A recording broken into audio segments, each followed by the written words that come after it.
రాజకీయంగా వేడి పుట్టించే విధంగా తెలంగాణలో హోరాహోరీగా మున్సిపల్ పోర్ జరిగింది. ఇక ముఖ్యమంత్రి రేవంత్ రెడ్డి నేతృత్వంలోని కాంగ్రెస్ ప్రధాన ప్రతిపక్ష కేసీఆర్ మధ్య ఈ ఎన్నికలు కీలకంగా మారాయి. ఎన్నికలపై పలు సంస్థలు ఎగ్జిట్ ఫలితాలు వెలువరుస్తున్న ఆనవాయితీ ఉంది.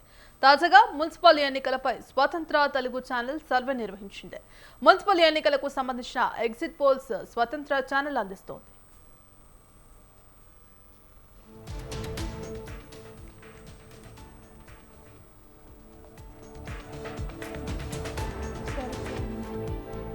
నేను చెప్పిన తర్వాత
రాజకీయంగా వేడి పుట్టించే విధంగా తెలంగాణలో హోరాహోరీగా మున్సిపల్ పోరు జరిగింది.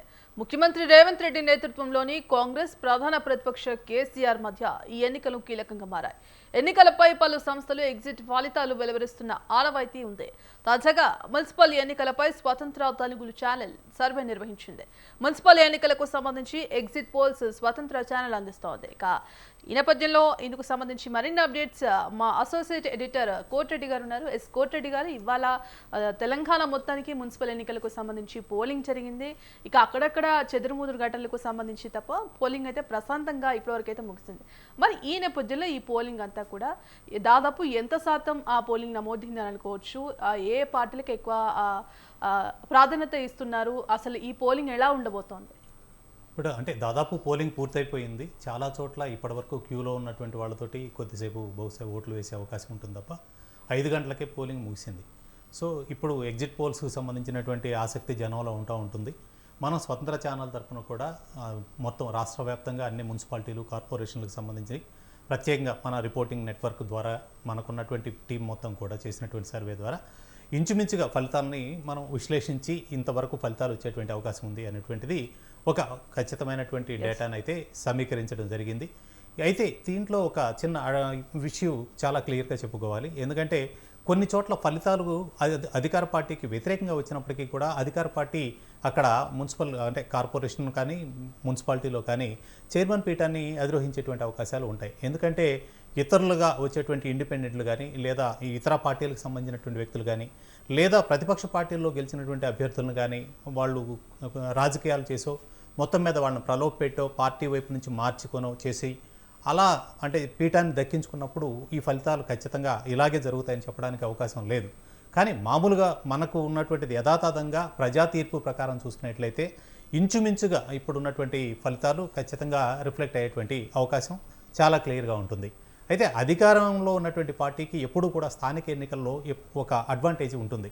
అది ఏ పార్టీ ఉన్నప్పటికీ. ప్రస్తుతం కాంగ్రెస్ పార్టీ ఉంది, కాంగ్రెస్ పార్టీ అధికారంలో ఉంది. నిజానికి గత ఎన్నికలు అసెంబ్లీ ఎన్నికలు కానీ పార్లమెంట్ ఎన్నికలు కానీ చూసినట్లయితే అంటే పార్లమెంట్ ఎన్నికల్లో బీఆర్ఎస్కి ఎలాంటి స్థానం రాలేదు.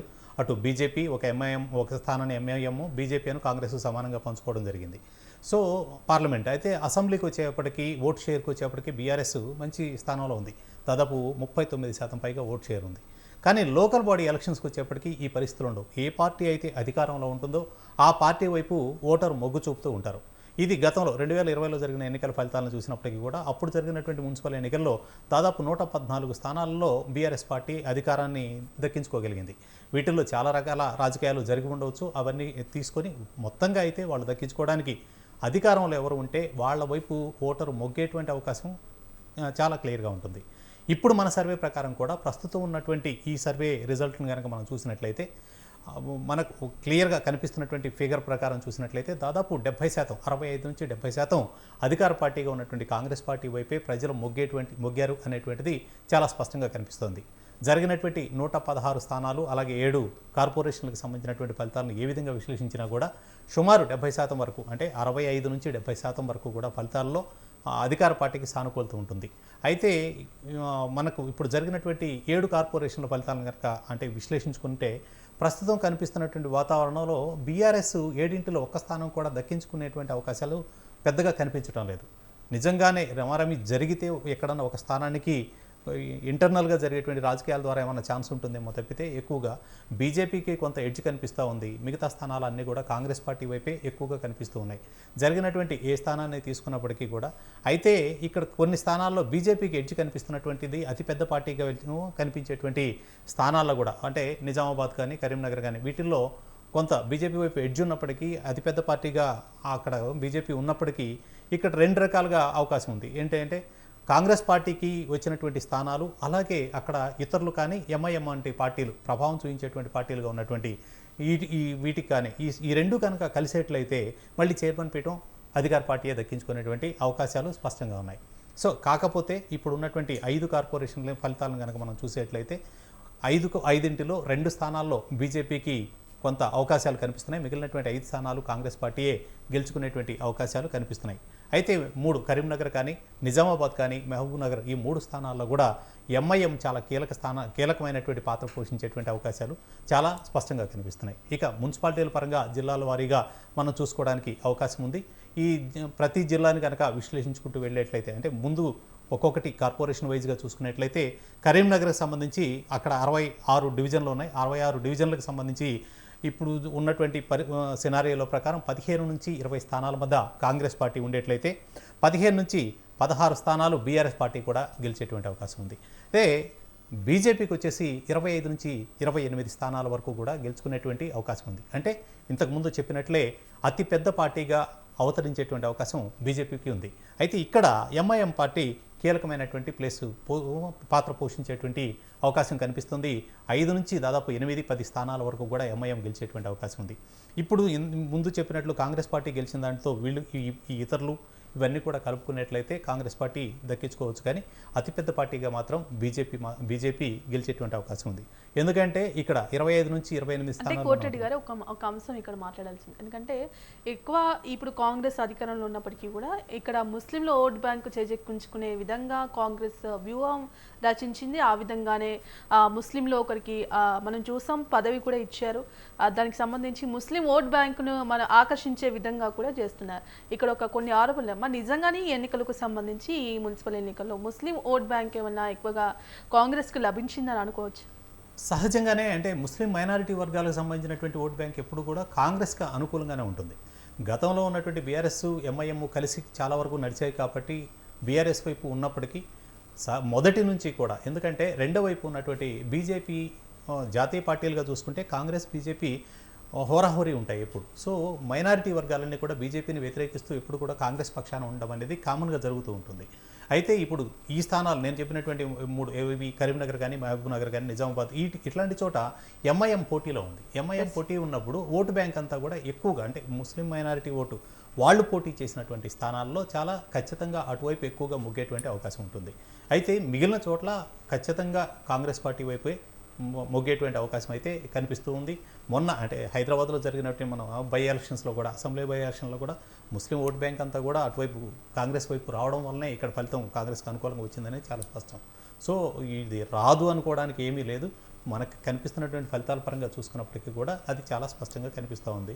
ఇప్పుడు అంటే కరీంనగర్కి సంబంధించిన దాంట్లో ఇది చెప్పుకున్నాం. అట్లాగే మహబూబ్ నగర్ పరిస్థితి కూడా అట్లాగే ఉంది. మహబూబ్ నగర్లో కూడా 60 డివిజన్లు ఉన్నాయి. 60 డివిజన్లకు సంబంధించి కనుక చూసేట్లయితే 60 డివిజన్లో 30 నుంచి 35 స్థానాలు అంటే క్లియర్ కట్గా మెజారిటీ వచ్చేటువంటి అవకాశం అయితే కాంగ్రెస్ పార్టీకే ఉంది. అయితే ఇక్కడ మళ్ళీ బీజేపీకి కొంత తక్కువగా ఉంటుంది. కాంగ్రెస్ బీఆర్ఎస్కి వచ్చేసి 10 నుంచి 12 లేదా 14 స్థానాల వరకు కూడా గెలుచుకునేటువంటి అవకాశం ఉంది. ఎంఐఎం కూడా ఒక 5 స్థానాలకే పరిమితం అయ్యేటువంటి అవకాశం ఉంది. ఇతర సర్వేలు ఇతర వర్గాలు కూడా ఇంచుమించుగా ఇలాంటి ఫలితాన్ని చూపిస్తూ ఉన్నాయి. సో అంటే పెద్ద తేడా ఉండేటువంటి పరిస్థితి. అంటే మొదటిగా చెప్పుకున్నట్లు అధికారంలో ఉన్నటువంటి పార్టీకి ఎప్పుడు కూడా అడ్వాంటేజ్ ఉంటుంది అనేది చాలా స్పష్టమైన విషయం. సో ఇక్కడ ఫలితాలు కూడా ఎందుకంటే రేపు అక్కడ జరగాల్సినటువంటిది నగరం కావచ్చు, పట్టణం కావచ్చు, ఎక్కడైనా సరే జరగాల్సినటువంటి అభివృద్ధి కానీ, నిధుల కేటాయింపులు కానీ ప్రాధాన్యత క్రమంలో అధికారంలో ఉన్న పార్టీకి అంటే రాష్ట్రంలో ఏ ప్రభుత్వం అయితే ఉందో ఆ ప్రభుత్వానికి ఎక్కువ అవకాశం ఉంటుంది. కాబట్టి అందుకు తగిన విధంగానే ప్రజల తీర్పు కూడా ఉంటుంది. నిజానికి గత అసెంబ్లీ ఎన్నికలు కనుక చూసుకున్నట్లయితే 2023 డిసెంబర్కి జరిగినటువంటి అసెంబ్లీ ఎన్నికలు మీరు గమనించండి.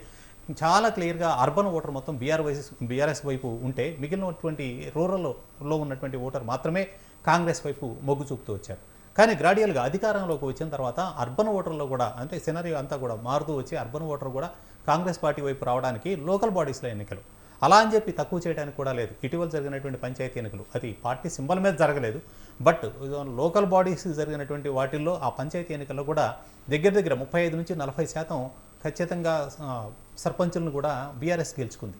అదేమీ సాధారణ విషయం కాదు. అంటే అధికారం లేకుండా ఒక ప్రతిపక్ష పార్టీగా ఉన్నటువంటి పార్టీ అంటే 60% అధికార పార్టీ గెలిచినప్పటికీ 40% వరకు గెలవడం అనేది అంత సాధారణమైనటువంటి విషయం కాదు. ఇప్పుడు అర్బన్ ఓటర్లకు కూడా ప్రభావం చూపించేటువంటి అవకాశం ఉంది, కానీ అధికార పార్టీ వైపు మొగ్గు చూపేటువంటి అవకాశం ఉంది. ఇక నిజామాబాద్ కార్పొరేషన్ పరిస్థితి కూడా ఇంచుమించు అలాగే ఉంది. నిజామాబాద్ కార్పొరేషన్లో ఇక్కడ చాలా స్పష్టంగా బీజేపీ అతిపెద్ద పార్టీగా అవతరించేటువంటి అవకాశం ఉంది. బీజేపీకి 20 నుంచి 25 స్థానాలు అంటే అక్కడ ఉన్నటువంటి డివిజన్లు దక్కేటువంటి అవకాశం ఉందనేది మన సర్వేలో స్పష్టంగా కనిపిస్తోంది. కాంగ్రెస్ పార్టీ దాదాపు 10 నుంచి 15 స్థానాల మధ్య ఉంటే బీఆర్ఎస్ మాత్రం కేవలం అంటే సింగిల్ డిజిట్కే పరిమితం అవుతుందనేది స్పష్టంగా కనిపిస్తున్నటువంటిది.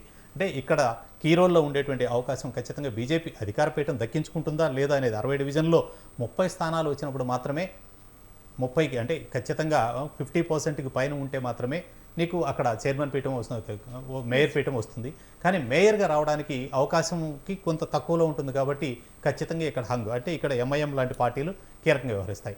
ఇక్కడ ఎంఐఎం చాలా బలంగా కనిపిస్తోంది, 15 స్థానాల పైన గెలుస్తుంది అనేటువంటి అభిప్రాయం అయితే ఖచ్చితంగా వ్యక్తమవుతోంది. ఈరోజు ఓటింగ్ సరళిని గమనించినటువంటి కనుక చూస్తే ఖచ్చితంగా ఎంఐఎం చాలా కీలకమైనటువంటి స్థానం ఇక్కడ పోషించేటువంటి అవకాశం కనిపిస్తూ ఉంది. ఇంకా మిగిలినటువంటి కార్పొరేషన్ల సంగతి చూసినప్పటికీ మంచిర్యాల కార్పొరేషన్లో కూడా 60 డివిజన్లు ఉన్నాయి. ఇక్కడ కూడా కాంగ్రెస్ పార్టీ 42 నుంచి అంటే క్లియర్ కట్గా అధికారంలోకి వచ్చేందుకు కావాల్సినటువంటి మెజారిటీని సాధించేటువంటి అవకాశం ఉంది. 42 నుంచి 45 స్థానాల వరకు కూడా కాంగ్రెస్ పార్టీ గెలుచుకునేటువంటి అవకాశం ఉంది. ఆ డివిజన్లో ఆధిపత్యం కూడా చాలా స్పష్టంగా చూపించింది. ఈరోజు ఓటింగ్ సరళిని గమనించినట్లయితే అక్కడ ఖచ్చితంగా మేయర్పీఠం వారికి దక్కుతుందనేటువంటి అభిప్రాయం వస్తూ ఉంది. ఇక అది ఇప్పుడు విపక్షంగా ఉన్నటువంటి బీఆర్ఎస్ 10 స్థానాలు 12 స్థానాలకు పరిమితం అయ్యేటువంటి అవకాశం కనిపిస్తోంది. బీజేపీ కానీ ఎంఐఎం కానీ అంత తీవ్రమైనటువంటి ప్రభావం లేదు. 0 నుంచి 3-4 స్థానాలకు పరిమితం అవుతాయి. అదే ఎంఐఎం అయితే ఒక స్థానం కానీ అసలు గెలవకపోయినా కూడా ఆశ్చర్యపోవాల్సినటువంటి అవకాశం లేదు. ఇక రామగుండంకు సంబంధించినంత వరకు రామగుండంలో కాంగ్రెస్ పార్టీ 30 నుంచి 35 స్థానాలు, ఇక్కడ కూడా 60 డివిజన్లు ఉన్నాయి. 60 డివిజన్లో 30 నుంచి 35 స్థానాలు కాంగ్రెస్ పార్టీ గెలుస్తుందనుకుంటున్నారు. అలాగే బీఆర్ఎస్కు సంబంధించి 10 నుంచి 15 స్థానాలు గెలిచేటువంటి అవకాశం ఉందనేటువంటిది మన సర్వే రిపోర్టు. ఇక్కడ బీజేపీ పెద్ద కీలకమైనటువంటి పాత్ర పోషించడం లేదు. అది 5 స్థానాలు 6 స్థానాలకు పరిమితం అవ్వచ్చు, లేదా 0లోనూ ఉన్నా కూడా ఆశ్చర్యపోనవసరం లేదు. అట్ ద సేమ్ టైం ఇక్కడ ఒక కీలకమైన అంశం ఉంది. ఏఐఎఫ్బి అని చెప్పి గతంలో కూడా బీఆర్ఎస్తో కలిసి ఇక్కడ పూర్తి మెజారిటీ రాకున్నా ఈ రెండు కలిసి లోకల్గా ఉన్నటువంటి ఈ పార్టీ కీలకమైనటువంటి పాత్ర పోషించేటువంటి అవకాశం ఉంది. ఆ పార్టీ కూడా 10 నుంచి 12 స్థానాలు గెలుచుకుంటుంది అనేటువంటిది ఇప్పుడు ఉన్నటువంటి సర్వే రిపోర్టు. సో బీఆర్ఎస్ 10-15 స్థానాల మధ్య, అలాగే ఏఐఎఫ్బి 10 నుంచి ఒక 12 స్థానాల మధ్య ఉండేట్లయితే కాంగ్రెస్ పార్టీ 30 స్థానాల పైగా గెలుస్తుంది అనేటువంటిది ఒక అభిప్రాయం ఈరోజు ఉన్నటువంటి ఓటింగ్ సరళిని బట్టి వచ్చినటువంటి రిపోర్టు. సో ఈ స్థానం రామగుండం స్థానం కూడా కాంగ్రెస్కి పూర్తి స్థాయిలో అవకాశం ఉంది.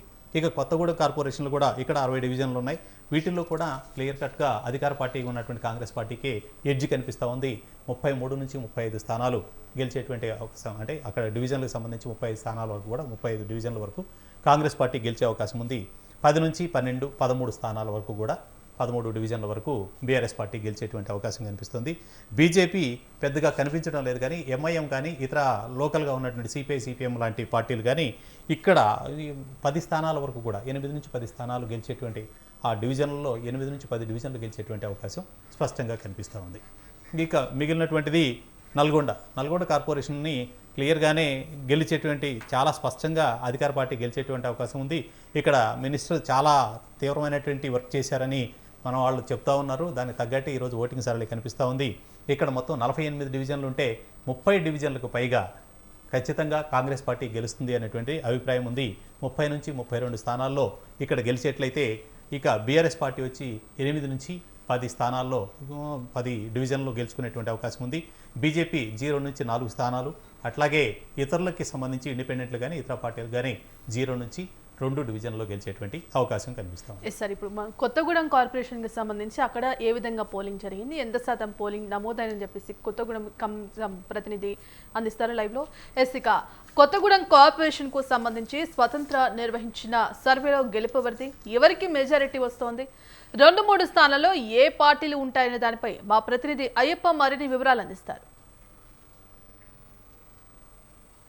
భద్రాద్రి కొత్తగూడెం జిల్లాలో మున్సిపల్ ఎన్నికల్లో కాంగ్రెస్ విజయకేతం ఎగరనేని తాజా సర్వేలు చెబుతున్నాయి. ప్రధానంగా కొత్తగూడెం డివిజన్ 60 కార్పొరేషన్ పరిధిలో ఇప్పటికే కాంగ్రెస్ పార్టీ 30 నుండి 30 స్థానాలు కైవసం చేసుకోబోతున్న తాజా సమాచారం ఉంటుంది. ఇంకా బీఆర్ఎస్ పార్టీకి సంబంధించి 10 నుండి 11 స్థానాలు అయితే కైవసం చేసుకోబోతుంది. ఇంకా సిపిఎం అయితే 1 స్థానానికి పరిమితం కానున్నైతే తెలుస్తుంది. ఇంకా సిపిఐ 8 నుండి 10 స్థానాలు కైవసం చేసుకోబోతుంది. ఇంకా ఇతరులు అయితే 3 స్థానాలు పరిమితం కానున్నారు. తాజా సర్వేలు అయితే మనం చెబుతున్నాయి. ప్రధానంగా అక్కడ మేయర్ పీఠకు సంబంధించి పొంగిలేటి శ్రీనివాసరెడ్డి అనుచరుడైనటువంటి బిఎస్ రావుకి అయితే మేయర్ పీఠం దక్కనున్నది మనకి తాజా సమాచారం అందుతుంది. ఎందుకంటే ప్రధానంగా కాంగ్రెస్ పార్టీ అధికారంలో ఉండడం, స్థానికులు కూడా అక్కడ అధికారికంగా ప్రజలకి అయితే కాంగ్రెస్ పార్టీ సంబంధించినటువంటి 6 గ్యారెంటీలు అందడం వాస్తవంగా వాళ్ళకి చేరడంతో ఇక్కడ కాంగ్రెస్ పార్టీ గట్టి సర్వేలు కూడా చెబుతున్న పరిస్థితి. విజయకేతనం ఎగరబోతున్న సర్వేలు అయితే చెబుతున్నాయి. ప్రధానంగా గత ఎన్నికల్లో చూసుకోవచ్చు, బీఆర్ఎస్ కి కాంగ్రెస్ కి మధ్య హోరాహోరీ సాగిన నేపథ్యంలో బీఆర్ఎస్ 20 నుండి 20 స్థానాలు అయితే కైవసం చేసుకుంది. ఆ రోజు కాంగ్రెస్ పార్టీ 1 స్థానానికే పరిమితం అయింది. కానీ ఈసారి మాత్రం 60 స్థానాల డివిజన్ కి సంబంధించి మొదటిసారిగా కార్పొరేషన్ ఏర్పడిన తర్వాత 60 స్థానాల్లో 30 నుండి 30 స్థానాలు కాంగ్రెస్ అయితే కైవసం చేసుకోబోతున్న పరిస్థితి ఉంది. మరోవైపు ఇంకా ఇల్లెందు చూసుకున్నట్టే ఇల్లెందులో 24 స్థానాలు ఉండగా అక్కడ 11 నుండి 15 వార్డులో కాంగ్రెస్ కైవసం చేసుకోబోతుంది. ప్రధానంగా అక్కడ 3 నుండి 5 స్థానాలు బీఆర్ఎస్ అయితే కైవసం చేసుకోబోతుందని మనకి తాజా సమాచారం ఉంటుంది. మరోవైపు ఇక్కడ సిపిఐ పార్టీ 1 స్థానం గెలిచే అవకాశం అయితే ప్రధానంగా మనకు కనబడుతుంది. ఇంకా మరోవైపు అశ్వరావుపేట నియోజకవర్గం చూసుకున్నట్టయితే 22 స్థానాలకు గాను కాంగ్రెస్ పార్టీ 12 నుండి 14 స్థానాలు అయితే కైవసం చేసుకోబోతుంది. తాజా సమాచారం ఉంటుంది. ఇంకా బీఆర్ఎస్ పార్టీకి సంబంధించి 6 నుండి 8 స్థానాలు అయితే కైవసం చేసుకోబోతుంది. ఇంకా సిపిఐ పార్టీ 1 స్థానానికి, ఇటు ఇతరులు అయితే 1 స్థానానికి పార్టీకి సంబంధించినటువంటి గెలుపొందే అవకాశం కనపడుతుంది. అయితే మరోవైపు ఇక్కడ ముఖ్యాంశం ఏంటంటే కొత్తగూడెం డివిజన్ పరిధి చూసుకోవచ్చు, 60 డివిజన్ కార్పొరేషన్ లో 60 స్థానాలకు ఈ రోజు గట్టి పోటీ ఉన్నప్పటికీ కాంగ్రెస్ పార్టీకి సంబంధించినటువంటి అభ్యర్థులు అయితే 30 నుండి 35 స్థానాలు అయితే కైవసం చేసుకోబోతున్నారు.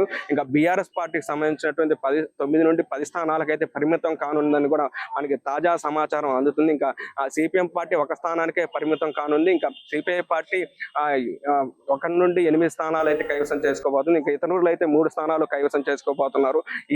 దీనికి ప్రధానమైన కారణం మంత్రి పొంగులేటి శ్రీనివాసరెడ్డి స్వయంగా అక్కడ ఇన్ఛార్జికి తీసుకొని అక్కడ ఉన్నటువంటి కోనంనేని సాంబశివరావు ఎమ్మెల్యేతో పాటు కలిసి ఇరువురు కూటమిగా ఏర్పడి అక్కడ ఉన్నటువంటి నేతలు కావచ్చు, ప్రధానంగా కాంగ్రెస్ పార్టీ సంబంధించినటువంటి అభ్యర్థులు కూడా పోటాపడి హోరాగా ప్రచారం అయితే నిర్వహించారు. మరోవైపు పొంగులేటి శ్రీనివాసరెడ్డికి సంబంధించినటువంటి సంబంధించినటువంటి అభ్యర్థికి అయితే మేయర్ పీఠం దక్కనుండి కూడా తాజా సమాచారం ఉంటుంది. అక్కడ ఉన్నటువంటి ప్రధానంగా పొంగులేటి అనుచరుడైనటువంటి బిఎస్ రావుకి అయితే ఈ రోజు ఆ మేయర్ పీఠం దక్కే అవకాశం తాజా సర్వేలు అయితే చెబుతున్నాయి. గత ప్రభుత్వం ఎన్నికల్లో చూసుకోవచ్చు, ఆ కాంగ్రెస్ పార్టీకి అయితే ఒక్క స్థానమే గెలిచిన పరిస్థితి నేపథ్యం ఉంది. ఆ బీఆర్ఎస్ పార్టీ 20 నుండి 20 స్థానాలు అంటే మున్సిపాలిటీ ఎన్నికల్లో ఆ రోజు గెలుపొందారు బీఆర్ఎస్ పార్టీ. అయితే ఈసారి చూసుకోవచ్చు సర్వేలు చెబుతున్నాయి కాంగ్రెస్ అధికార పార్టీ కాంగ్రెస్ ఉండటంతో అక్కడ ఎక్కువ స్థానాలు గెలిచే అవకాశం కనబడుతుంది. ఇల్లెందుకు పరిస్థితి కూడా ఇదే విధంగా ఉంది. ఏదైనప్పటికీ ఈసారి ఆ ఉమ్మడి ఖమ్మం జిల్లాలో 7 మున్సిపాలిటీలతో పాటు ఇటు కార్పొరేషన్ డివిజన్ పరిధిలో ఆ విజయకేతనం అయితే ఎగిరివేయబోతుందని తాజా సర్వేలు అయితే మనకి చెబుతున్న ఆ పరిస్థితి ఉంది. కెమెరామెన్ రాజుతో భద్రాద్రి కొత్తగూడెం జిల్లా నుండి అయ్యప్ప, స్వతంత్ర న్యూస్. ఎస్, ఇక మొత్తంగా కార్పొరేషన్ ఎన్నికలకు సంబంధించి ఏ విధంగా చూసుకున్నా కూడా కాంగ్రెస్ హవానే కనిపిస్తోంది. మరి ఇక్కడ ముఖ్యంగా ఆ ఖమ్మం జిల్లా కొత్తగూడెం కార్పొరేషన్కి సంబంధించి అక్కడ ఎంత శాతం పోలింగ్ నమోదైందనుకోవచ్చు, అసలు అక్కడ పరిస్థితి ఏ విధంగా ఉంది, పోలింగ్ ఏ పార్టీ వైపు మొగ్గు చూపే అవకాశం కనిపిస్తుంది అంటారు? అంటే ఫైనల్ ఫిగర్స్ ఇంకా రాలేదు. బహుశా 70% పైన పోలింగ్ జరిగినట్లు కనిపిస్తూ ఉంది. ఇక ఇందాక చెప్పినట్లే ఇప్పుడు కొత్తగూడెంకి సంబంధించినటువంటిది అక్కడ కనిపిస్తున్న 60 డివిజన్లలో మెజారిటీ ఖచ్చితంగా ఉంటుంది. ఖమ్మం జిల్లాకు సంబంధించినటువంటి ఒక అడ్వాంటేజ్ ఏంటి అంటే ఆ జిల్లాకు సంబంధించిన ఉమ్మడి జిల్లాగా చూసుకుంటే 3 మంత్రులు ఉన్నారు అక్కడ. 3 మంత్రులు ఉండి అక్కడ పూర్తిగా అంటే క్లీన్ స్వీప్ చేసేందుకు జిల్లాని వాళ్ళు వ్యూహాత్మకంగా చేశారు. ప్రతి ఎమ్మెల్యే తోటి అక్కడ లోకల్గా ఉన్నటువంటి నాయకులతోటి అన్ని వర్గాల ప్రజలతోటి వాళ్ళు మమేకమై ఈ పార్టీ అంటే ఇప్పుడు గెలవకుంటే అది ఆ ఇంపాక్ట్ మొత్తం కూడా అంటే రేపటి రోజున ఇది రిఫరెండంగా ప్రజల్లోకి తీసుకెళ్లేటువంటి ప్రయత్నం కూడా చేస్తారు విపక్షాలన్నీ కూడా. అర్బన్ ఓటర్ యాక్సెప్ట్ చేయలేదు, సో ప్రభుత్వం విఫలమైంది అనేటువంటి అభిప్రాయం రావచ్చు. 3 మంత్రులు, ఒక డిప్యూటీ సీఎం ఉన్నారు, అట్లాగే ఒక పొంగులేటి శ్రీనివాసరెడ్డి, తుమ్మల నాగేశ్వరరావు, ఇట్లా ఒక 3 మంత్రులు ఉన్నటువంటి జిల్లాలో కాంగ్రెస్ పార్టీ అధికారంలోకి మున్సిపల్ కానీ కార్పొరేషన్లు కానీ అధికారంలోకి రాకపోతే అది ఒక రకమైనటువంటి ఇబ్బందికరమైనటువంటి వాతావరణం ఉంటుంది. సో వాళ్ళు చాలా గ్రౌండ్ వర్క్ చేశారు. దానికి తగ్గట్లే ఓటర్ కూడా ఇందాకే చెప్పాను, అధికార పార్టీ వైపు మొగ్గడం అనేది ఒకటి. రెండవది అసెంబ్లీ ఎన్నికల్లో కూడా నల్గొండ, ఖమ్మం జిల్లాలు పూర్తి స్థాయిలో కాంగ్రెస్ని ఆదరించాయి. కాంగ్రెస్ పార్టీ ఆదరణలో అత్యంత కీలకమైనటువంటి జిల్లాలుగా ఉన్నటువంటిది నల్గొండ, ఖమ్మం, వరంగల్ జిల్లాలే. మిగతా జిల్లాల్లో పోటాపోటీగా కనిపించి ఉండవచ్చు, కానీ ఈ జిల్లాల్లో చాలా ఎక్కువగా కాంగ్రెస్ పార్టీకి ఆదరణ ఉంది. సో ఇప్పుడు కూడా ఆ అభిప్రాయం మన రిపోర్టర్ చెప్పింది కూడా అదే. పూర్తి స్థాయిలో కొత్తగూడెంలో ఉన్నటువంటి మిగతా మున్సిపాలిటీల్లో కూడా ఇంచుమించు అలాంటి పరిస్థితి ఉంది. మున్సిపాలిటీ వైజ్గా మనం కనుక రివ్యూ చేసుకున్నట్లయితే ఖమ్మం జిల్లాకు సంబంధించి చాలా మున్సిపాలిటీల్లో అలాంటి పరిస్థితి ఉండేటువంటి అవకాశం ఉంది. మన వాళ్ళు ఇచ్చినటువంటి రిపోర్ట్ ప్రకారం చూసుకుంటే మొత్తం 7 మున్సిపాలిటీలు ఉన్నాయి. 7 కూడా దాదాపు 6 నుంచి 7 కాంగ్రెస్ పార్టీనే గెలిచేటువంటి అవకాశం ఉంది అంటున్నారు. సో 0 నుంచి 1 అనే ఇది అంటే ఒక రకంగా చెప్పాలి అంటే ఫార్మాలిటీగా వేశారే అనేటువంటి అభిప్రాయం కనిపిస్తూ ఉంటుంది తప్పితే పూర్తి స్థాయిలో బీఆర్ఎస్కు అక్కడ ఆదరణ లభిస్తుంది అనేటువంటి చెప్పుకోవడానికి ఎలాంటి ప్రాతిపదిక కనిపించడం లేదు. పూర్తిగా 7 మున్సిపాలిటీల్లో అన్ని చోట్ల కూడా అధికార పార్టీ కలిసి వచ్చేటువంటి అవకాశమే కనిపిస్తూ ఉంది. దానికి తగ్గంత గ్రౌండ్ వర్క్ వాళ్ళు చేశారని మనకి చాలా క్లియర్గా అర్థమవుతోంది. ఇప్పుడు అంటే ఈ లెక్కన 6 నుంచి 7 స్థానాలు కాంగ్రెస్ పార్టీ మున్సిపాలిటీలు గెలుచుకుంటుంది, అలాగే కార్పొరేషన్ కూడా గెలుచుకునేటువంటి అవకాశం ఉంది. దీనికి తగినంత వర్క్ కూడా వాళ్ళు చేశారు, దానికి తగినటువంటి ఫలితాలే వచ్చేటువంటి అవకాశం ఉంది. ఎస్, ఇప్పుడు సార్ మనం కరీంనగర్కు సంబంధించి అక్కడ ఏ విధంగా పోలింగ్ జరిగింది, ఎంత శాతం నమోదైనది తెలుసుకున్నాం. ఎస్, ఇక కరీంనగర్ కార్పొరేషన్కు సంబంధించి కూడా స్వతంత్ర ఛానల్ నిర్వహించిన సర్వేలో గెలుపు ఎవరికి మెజారిటీ వస్తోంది, 2-3 స్థానాల్లో ఏ పార్టీలు ఉంటాయనే దానిపై మా ప్రతినిధి సంతోష్ మరిన్ని వివరాలు అందిస్తారు. జిల్లా వ్యాప్తంగా కూడా మున్సిపల్ ఎన్నికలకు సంబంధించిన ప్రక్రియ చాలా ప్రశాంతంగా కొనసాగుతుంది. అయితే ఇప్పటికే సుమారు 24% అయితే ఎన్నికలకు సంబంధించిన పోలింగ్ అయితే నమోదైనట్టు మనకు తెలుస్తుంది. అయితే ఉమ్మడి జిల్లాకు సంబంధించిన 2 కార్పొరేషన్లకు సంబంధించినటువంటి కరీంనగర్, రామగుండం కార్పొరేషన్లో కొనసాగుతున్నటువంటి ఎన్నికలపై అయితే సర్వేలు ఒక కీలక అంచనాలను అయితే వెలువడుతున్నాయి. అయితే జరుగుతున్నటువంటి సర్వేల ప్రకారం రాజకీయ వాతావరణం పూర్తిగా మారిపోతున్నట్టుగా కూడా స్పష్టమవుతుంది. ముందుగా కరీంనగర్ మున్సిపల్ కార్పొరేషన్ విషయానికి వస్తే మొత్తం 66 డివిజన్లకు జరగనున్నటువంటి ఎన్నికల్లో బీజేపీ 25 నుంచి 27 డివిజన్లలో, కరీంనగర్ కాంగ్రెస్ 15 నుంచి 18, బీఆర్ఎస్ 15 నుంచి 16, ఎంఐఎం 5 నుంచి 7 డివిజన్లో గెలిచే అవకాశాలు ఉన్నాయని సర్వేలు అయితే అంచనా వేస్తున్న పరిస్థితి ఉంది. అయితే ఇతర పార్టీలో ఇండిపెండెంట్ చూసుకుంటే మాత్రం 2 డివిజన్లలోనే దక్కించుకునే అవకాశం ఉన్నట్టుగా అయితే తెలుస్తుంది. అయితే 2020 ఎన్నికల్లో పోలిస్తే పరిస్థితి పూర్తిగా భిన్నంగా ఉందని చెప్పుకోవచ్చు.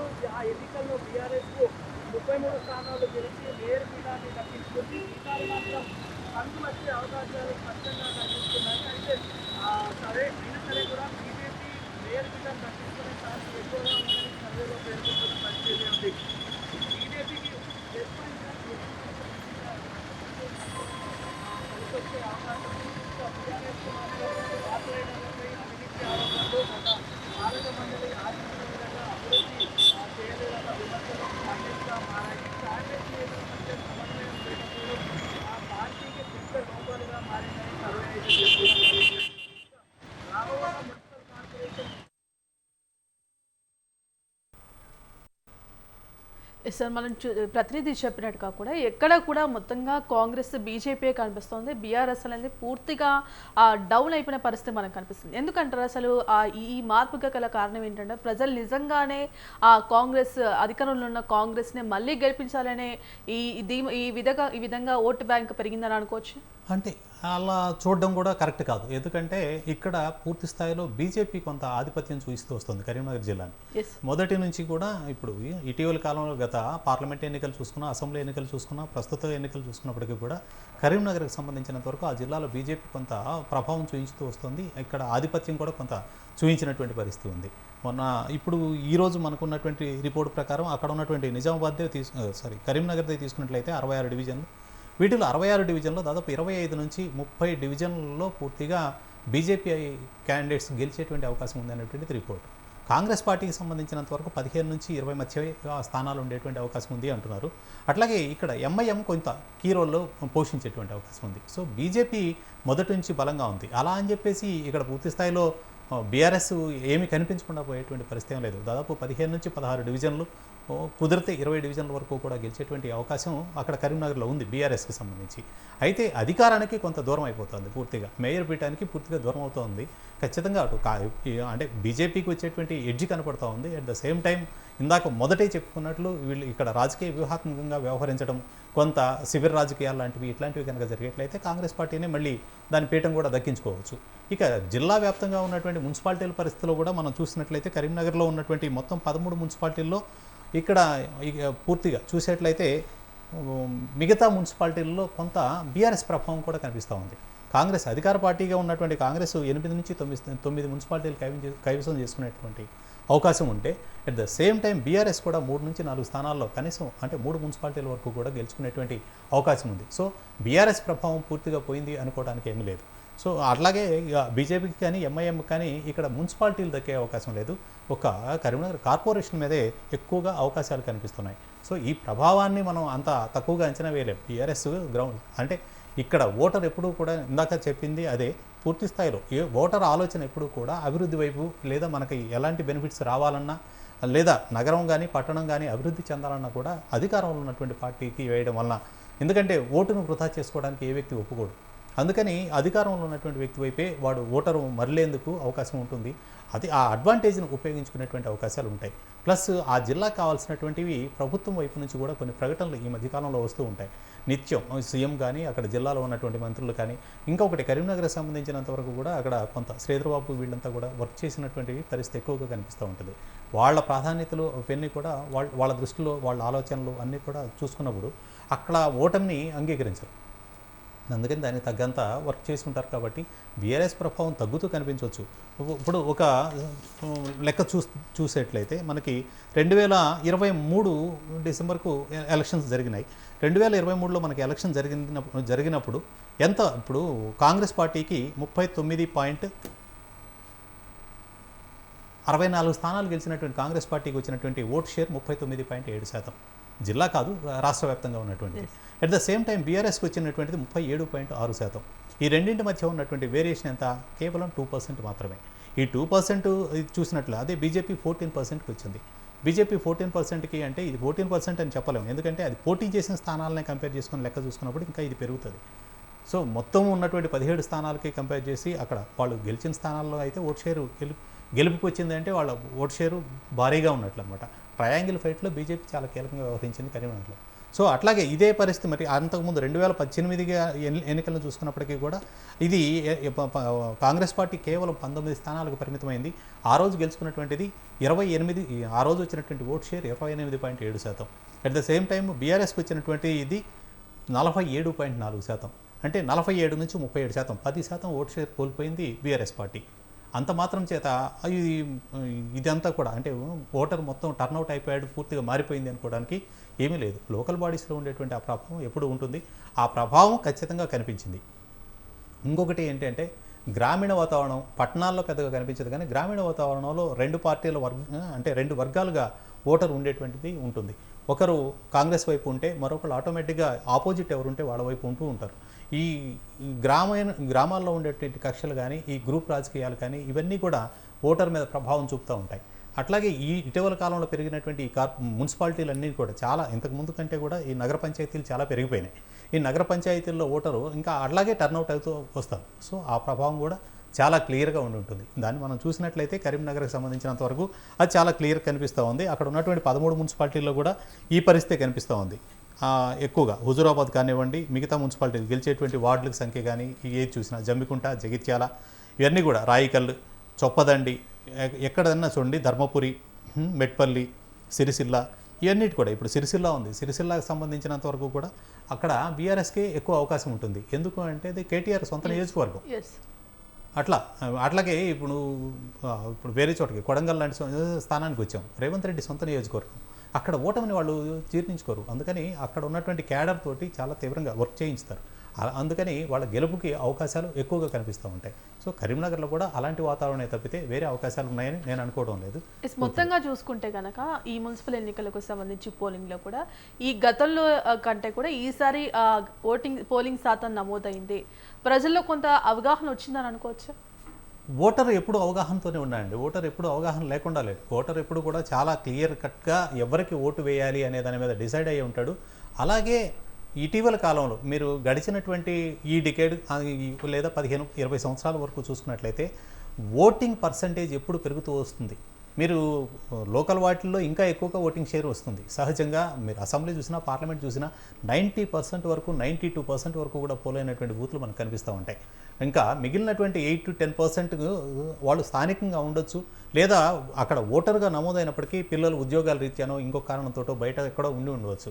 సో ఓటింగ్ పర్సంటేజ్ కానీ ఓటర్లో అవగాహన కానీ ఇది ఎప్పుడు కూడా పెరుగుతూ వస్తుంది.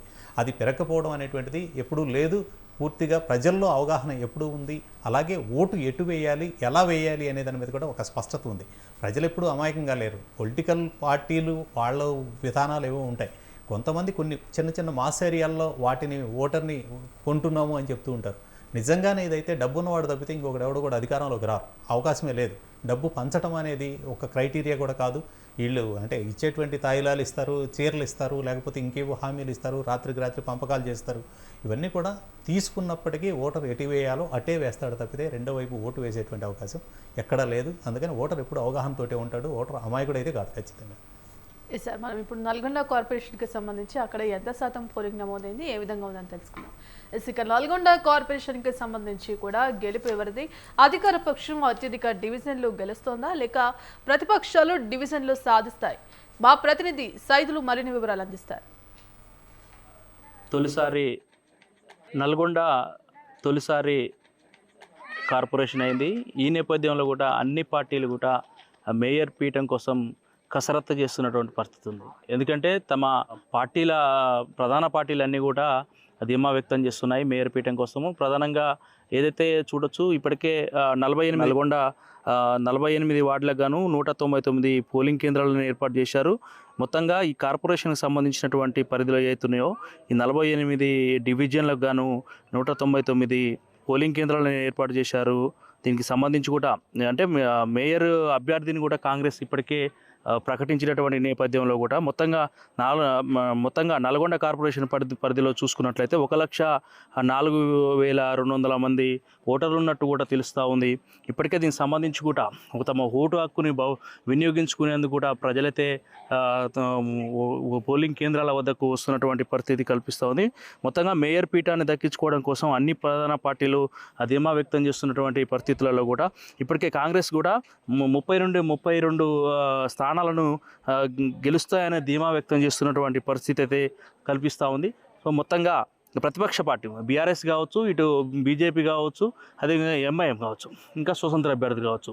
బీఆర్ఎస్ చూసుకుంటే 8 నుండి 10 స్థానాలు గెలుస్తున్నట్టు ధీమా వ్యక్తం చేస్తున్నాయి. అదేవిధంగా బీజేపీ 4, ఈ 4 స్థానాలు, ఈ ఎంఐఎం ఈ 2 స్థానాల్లో కూడా గెలిచే అవకాశం ఉన్నట్టు కూడా ఇక్కడ కనిపిస్తుంది. మొత్తంగా అధికార పార్టీకి సంబంధించి కూడా ఇక్కడ స్థానిక మంత్రి ఉండడంతో కూడా, అదేవిధంగా కాంగ్రెస్ పార్టీ ఇప్పటికే మేయర్ పీఠానికి సంబంధించి కూడా క్యాండిడేట్ని ప్రకటించినటువంటి నేపథ్యంలో కూడా, ఇక్కడ ఉన్నటువంటి స్థానిక మంత్రి ఉన్నటువంటి నేపథ్యంలో కూడా మొత్తం 32 స్థానాలు గెలిచే అవకాశం అయితే ప్రధానంగా కనిపిస్తూ ఉంది. కెమెరా పర్సన్ అనిల్తో సైదుల్, స్వతంత్ర టీవీ, నల్గొండ. సార్, మన ప్రతినిధి చెప్పినట్టుగా కూడా నల్గొండలో తొలిసారిగా కార్పొరేషన్ ఏర్పడింది. మరి ఈ కార్పొరేషన్కి సంబంధించి కూడా ఇవాళ పోలింగ్ అయితే జరిగింది. మరి ప్రస్తుతం అక్కడ ఎంత శాతం ఎవరు ఏ పార్టీ గెలిచే ఎక్కువ ఛాన్సెస్ ఉన్నాయనుకోవచ్చు? అది నల్గొండ అప్గ్రేడ్ అయిన తర్వాత జరుగుతున్నటువంటిది ఎలక్షన్. ఇక్కడ చాలా కీలకమైనటువంటి అంశం ఏంటంటే కోమటిరెడ్డి వెంకటరెడ్డికి సొంత నియోజకవర్గం కూడా. సో అక్కడ నుంచి మంత్రిగా ఉన్నారు. మొన్న మనం గమనించినట్లయితే ఆయన అక్కడ పోటీ చేస్తున్నటువంటి అభ్యర్థుల కంటే ఎక్కువ ప్రచారంలో పాల్గొన్నారు. ఇలాంటి వాతావరణంలో అక్కడ ఇంకొక పార్టీ వచ్చేటువంటి అవకాశాలు ఉంటాయని అనుకోలేం. ఎందుకంటే నల్గొండ మొదటి నుంచి కాంగ్రెస్కి చాలా అనుకూలమైనటువంటి ప్రాంతం. అట్లాగే కోమటిరెడ్డికి అది పెట్టనుకోట్లుగా ఉన్నటువంటిది. అట్లాగే అక్కడ అభ్యర్థిని కూడా ఆల్రెడీ చైర్పర్సన్ అభ్యర్థిని కూడా ముందే ప్రకటించారు. చైర్పర్సన్ అభ్యర్థిని ప్రకటించడం వల్ల కొన్ని అడ్వాంటేజెస్ ఉంటాయి. అడ్వాంటేజెస్ ఏంటంటే మిగతా డివిజన్ ఎక్కడైతే ఆ డివిజన్లు ఉన్నాయో ఆ డివిజన్లకు సంబంధించినటువంటి అభ్యర్థులందరికీ కావాల్సినటువంటి అన్ని రకాల సహాయాలు, అన్ని రకాల అంటే పార్టీ వైపు నుంచి కావాల్సినటువంటి మిగతా సహాయాలన్నీ కూడా అందేటువంటి అవకాశం ఉంటుంది. చైర్పర్సన్ ఎవరో కూడా క్లియర్ కట్గా తెలుసు కాబట్టి ఓటర్ డెసిషన్ తీసుకోవడానికి కూడా అవకాశం ఉంటుంది. అట్లాగే ఇప్పుడు దీనికి సంబంధించి మొత్తం ఉన్నటువంటిది 48 డివిజన్లే. సో 48 డివిజన్లో 30 నుంచి 32 మంది కార్పొరేటర్లు కాంగ్రెస్ పార్టీ నుంచి గెలిచేటువంటి అవకాశం ఉంది అనేది సర్వే రిపోర్ట్ చెప్తోంది. ఇక బీఆర్ఎస్కి సంబంధించి 8 నుంచి 10 లేదా 12 స్థానాల్లో కూడా గెలిచేటువంటి అవకాశం ఉంది. బీజేపీ అవకాశం ఉంటే 0 నుంచి 4 స్థానాల మధ్య ఉండవచ్చు. ఎంఐఎం కూడా అంతే, 1 నుంచి 2 స్థానాలు తప్పితే అవకాశాలు అయితే చాలా తక్కువ ఉన్నాయి. సో హోరాహోరీ జరిగింది అని చెప్పలేము, కానీ జరిగినటువంటి ఫైట్ కేవలం కాంగ్రెస్ వర్సెస్ బీఆర్ఎస్గానే అక్కడ జరిగింది. ఇక జిల్లా వ్యాప్తంగా చూసుకున్నట్లయితే జిల్లాకి సంబంధించినటువంటిది కూడా అలాగే ఉంది. ఎందుకంటే ఇక్కడ మున్సిపాలిటీలు చాలా ఎక్కువ ఉన్నాయి. మిగతా చోట్ల 7, 8, 12 అట్లా ఉన్నాయి. కానీ నల్గొండ జిల్లాలో 17 మున్సిపాలిటీలు ఉన్నాయి. 17 మున్సిపాలిటీల్లో కూడా 14 నుంచి 15 స్థానాలు లేదా 17 కూడా గెలిచేటువంటి అవకాశం కాంగ్రెస్ పార్టీకే కనిపిస్తూ ఉంది. 14 నుంచి 15 అయితే కన్ఫామ్గా గెలుస్తోంది. బీఆర్ఎస్ గెలిస్తే 1 స్థానం గెలవచ్చు, 1 నుంచి 2 స్థానాలు. లేదు అంటే పూర్తి స్థాయిలో కాంగ్రెస్ పార్టీనే అన్ని స్థానాలను క్లీన్ స్వీప్ చేసేటువంటి అవకాశం స్పష్టంగా కనిపిస్తూ ఉంది. ఉమ్మడి నల్గొండలో ఉన్నటువంటి ఈ 17 మున్సిపాలిటీల్లో ఆలేరు కానీ, భువనగిరి కానీ, చౌటుప్పలు, మోత్కూరు, పోచంపల్లి, యాదగిరిగుట్ట, అట్లాగే కోదాడ, నేరేడుచర్ల, సూర్యాపేట, తిరుమలగిరి, చండూరు, చిట్యాల, దేవరకొండ, అట్లాగే మిర్యాలగూడ, ఇవన్నింటి ఈ స్థానాలు ఏ స్థానాన్ని చూసినప్పటికీ కూడా కాంగ్రెస్ పార్టీ ఆధిపత్యం చాలా క్లియర్గా కనిపిస్తూ ఉంది. సో మొత్తం మీద ఈ జిల్లా వ్యాప్తంగా కూడా కాంగ్రెస్ హవానే సాగుతూ వచ్చింది. కాంగ్రెస్ అభ్యర్థులు మాత్రమే ఎక్కువగా గెలిచేటువంటి అవకాశం ఉంది. అన్ని స్థానాల్లో అంటే నల్గొండ మేయర్ కానీ, మిగిలిన చోట్ల చైర్మన్లు కానీ అందరూ కూడా కాంగ్రెస్ అభ్యర్థులు అయ్యేటువంటి అవకాశం చాలా క్లియర్గా ఉంది. సార్, మొత్తంగా చూసుకుంటే కనుక ఈ తెలంగాణలో మున్సిపల్ ఎన్నికలకు సంబంధించి కూడా పూర్తిగా ఇటు కాంగ్రెస్ కూడా అంతే గ్రౌండ్ వర్క్ చేసింది, అదేవిధంగా వ్యూహాలతో ముందుకు వెళ్ళింది. మరి ఇటు తొలిసారిగా పార్టీ గుర్తుల మీద జరుగుతున్నాయి కాబట్టి అన్ని పార్టీలు కూడా ఇందుకు సంబంధించి కీలకంగా తీసుకుంటాయి. మరి ఇటు బీఆర్ఎస్కి సంబంధించి చూసుకుంటే కూడా అభ్యర్థుల తరఫున ప్రచారం చేశారు, ఆ ప్రజలను అభ్యర్థించారు ఓట్లు వేయమని చెప్పేసి. గతంలో అభివృద్ధి, ఈ అభివృద్ధి చూసుకుని మీకు డిఫరెన్స్ ఏంటో మీరు తెలుసుకుని దానికి సంబంధించి ఏ పార్టీ అధికారంలో ఉంటే ఎక్కువ అభివృద్ధి జరుగుతుందనే విధంగా కూడా ఓటేయాలంటూ కూడా అభ్యర్థించారు. మరి ఈ నేపథ్యంలో కాంగ్రెస్ అధికారంలోకి వచ్చి దాదాపు 3 సంవత్సరాలు అవుతుంది. మరి ఈ నేపథ్యంలో కొన్ని పథకాలు కూడా ఇంకా అమలు కావాల్సి ఉంది. కొంతమంది ప్రజల్లో ఇందుకు సంబంధించి వ్యతిరేకత కూడా వ్యక్తమైంది. మరి ఈ నేపథ్యంలో అయినప్పటికీ కూడా ఎక్కువ అధికారంలో కాంగ్రెస్కి ఎక్కువ ప్రాధాన్యతనిస్తున్నారు. ఎందుకంటారు? ఇక్కడ అంటే ఒక చాలా క్లియర్ విషయం ఏంటంటే అప్పీల్ నిజమే, అప్పీల్ చేయొచ్చు కూడా. మేము చేసినటువంటి అభివృద్ధి చూడండి అని బీఆర్ఎస్ పార్టీ చెప్పొచ్చు. ఎక్కడ కేసీఆర్ ఎన్నికల్లో ప్రచారం ఎక్కడ చేయలేదు. కేసీఆర్ బాధ్యతను కూడా కేటీఆర్ఏ తీసుకున్నారు. కేటీఆర్ఏ అన్ని చోట్ల దీనికి సంబంధించినటువంటి సభల్లో పాల్గొనడం కానీ ప్రచారం చేశారు. సో కేసీఆర్ ఉన్నటువంటి 9.5 సంవత్సరాలు 10 సంవత్సరాల అభివృద్ధిని చూడండి, కాంగ్రెస్ పార్టీ చేసిన అభివృద్ధిని చూడండి, కంపారిజన్ కూడా చెప్పుకొచ్చారు. కానీ ఇప్పుడు ఓకే బీఆర్ఎస్కే ఓటు వేశారు, కాంగ్రెస్ పార్టీని వ్యతిరేకించారు అనుకుందాం. వ్యతిరేకించిన తర్వాత ఇప్పటికి 2 సంవత్సరాలు మాత్రమే పూర్తయింది, 3వ సంవత్సరం నడుస్తోంది. సో వచ్చి అంతా ఒక నెల రెండో నెల నడుస్తోంది. సో ఈ 2 నెలల కాలం మిగిలినటువంటి 3 సంవత్సరాలు కాంగ్రెస్ పార్టీ కాకుండా బీఆర్ఎస్ అధికారంలోకి రాదు కదా. ఈ 3 సంవత్సరాలు అక్కడ కావాల్సినటువంటి అభివృద్ధికి సంబంధించినటువంటి నిధులు కానీ సమస్యలను కానీ పరిష్కరించాల్సినటువంటి వ్యక్తులు ఎవరు? సో అధికారంలో ఉన్నటువంటి కాంగ్రెస్ పార్టీ తప్పితే వీళ్ళు అంటే దీన్ని రెఫరెండంగా తీసుకొని చేయడానికి ఇంకొక 6 నెలల్లోనో సంవత్సరంలోపు ఎన్నికలు లేవు. రాబోయే 3 సంవత్సరాల పాటు అక్కడ జరిగేటువంటి పరిపాలనా విధానం అంతా కూడా కాంగ్రెస్ పార్టీ ద్వారానే జరగాలి. అక్కడ ఉన్నటువంటి మంత్రులు కానీ, ఇక్కడ ఉన్నటువంటి పూర్తిగా ప్రభుత్వం కానీ, లేదా రేవంత్ రెడ్డి ముఖ్యమంత్రిగా ఉన్నారు కాబట్టి ఆయన కానీ, ఎవరు చేసినా ఆ రాష్ట్రానికి కావాల్సినటువంటివి, లేదా ఆ పట్టణానికి కావాల్సినటువంటివి, ఆ నగరానికి కావాల్సినటువంటి నిధుల కేటాయింపు అంతా కూడా ఈ ప్రభుత్వం ద్వారానే జరగాలి. సో ఇప్పుడు ఇంత కీలకమైనటువంటి విషయాన్ని వదిలేసి అదేదో రెఫరెండంలో తీసుకొని ప్రజలు ఓటు వేసినంత మాత్రాన రేపు ఓకే అక్కడ అధికార పార్టీకి వ్యతిరేకంగా అందరూ ఓటు వేసేశారు, బీఆర్ఎస్కి ఓటు వేశారని అనుకుందాం, వేస్తారు కూడా అనుకుందాం. వేసినప్పుడు రేపు అక్కడ మేయర్ పీఠము లోకల్గా ఉన్నటువంటి బీఆర్ఎస్ నాయకుడు ఎవరో వచ్చారు.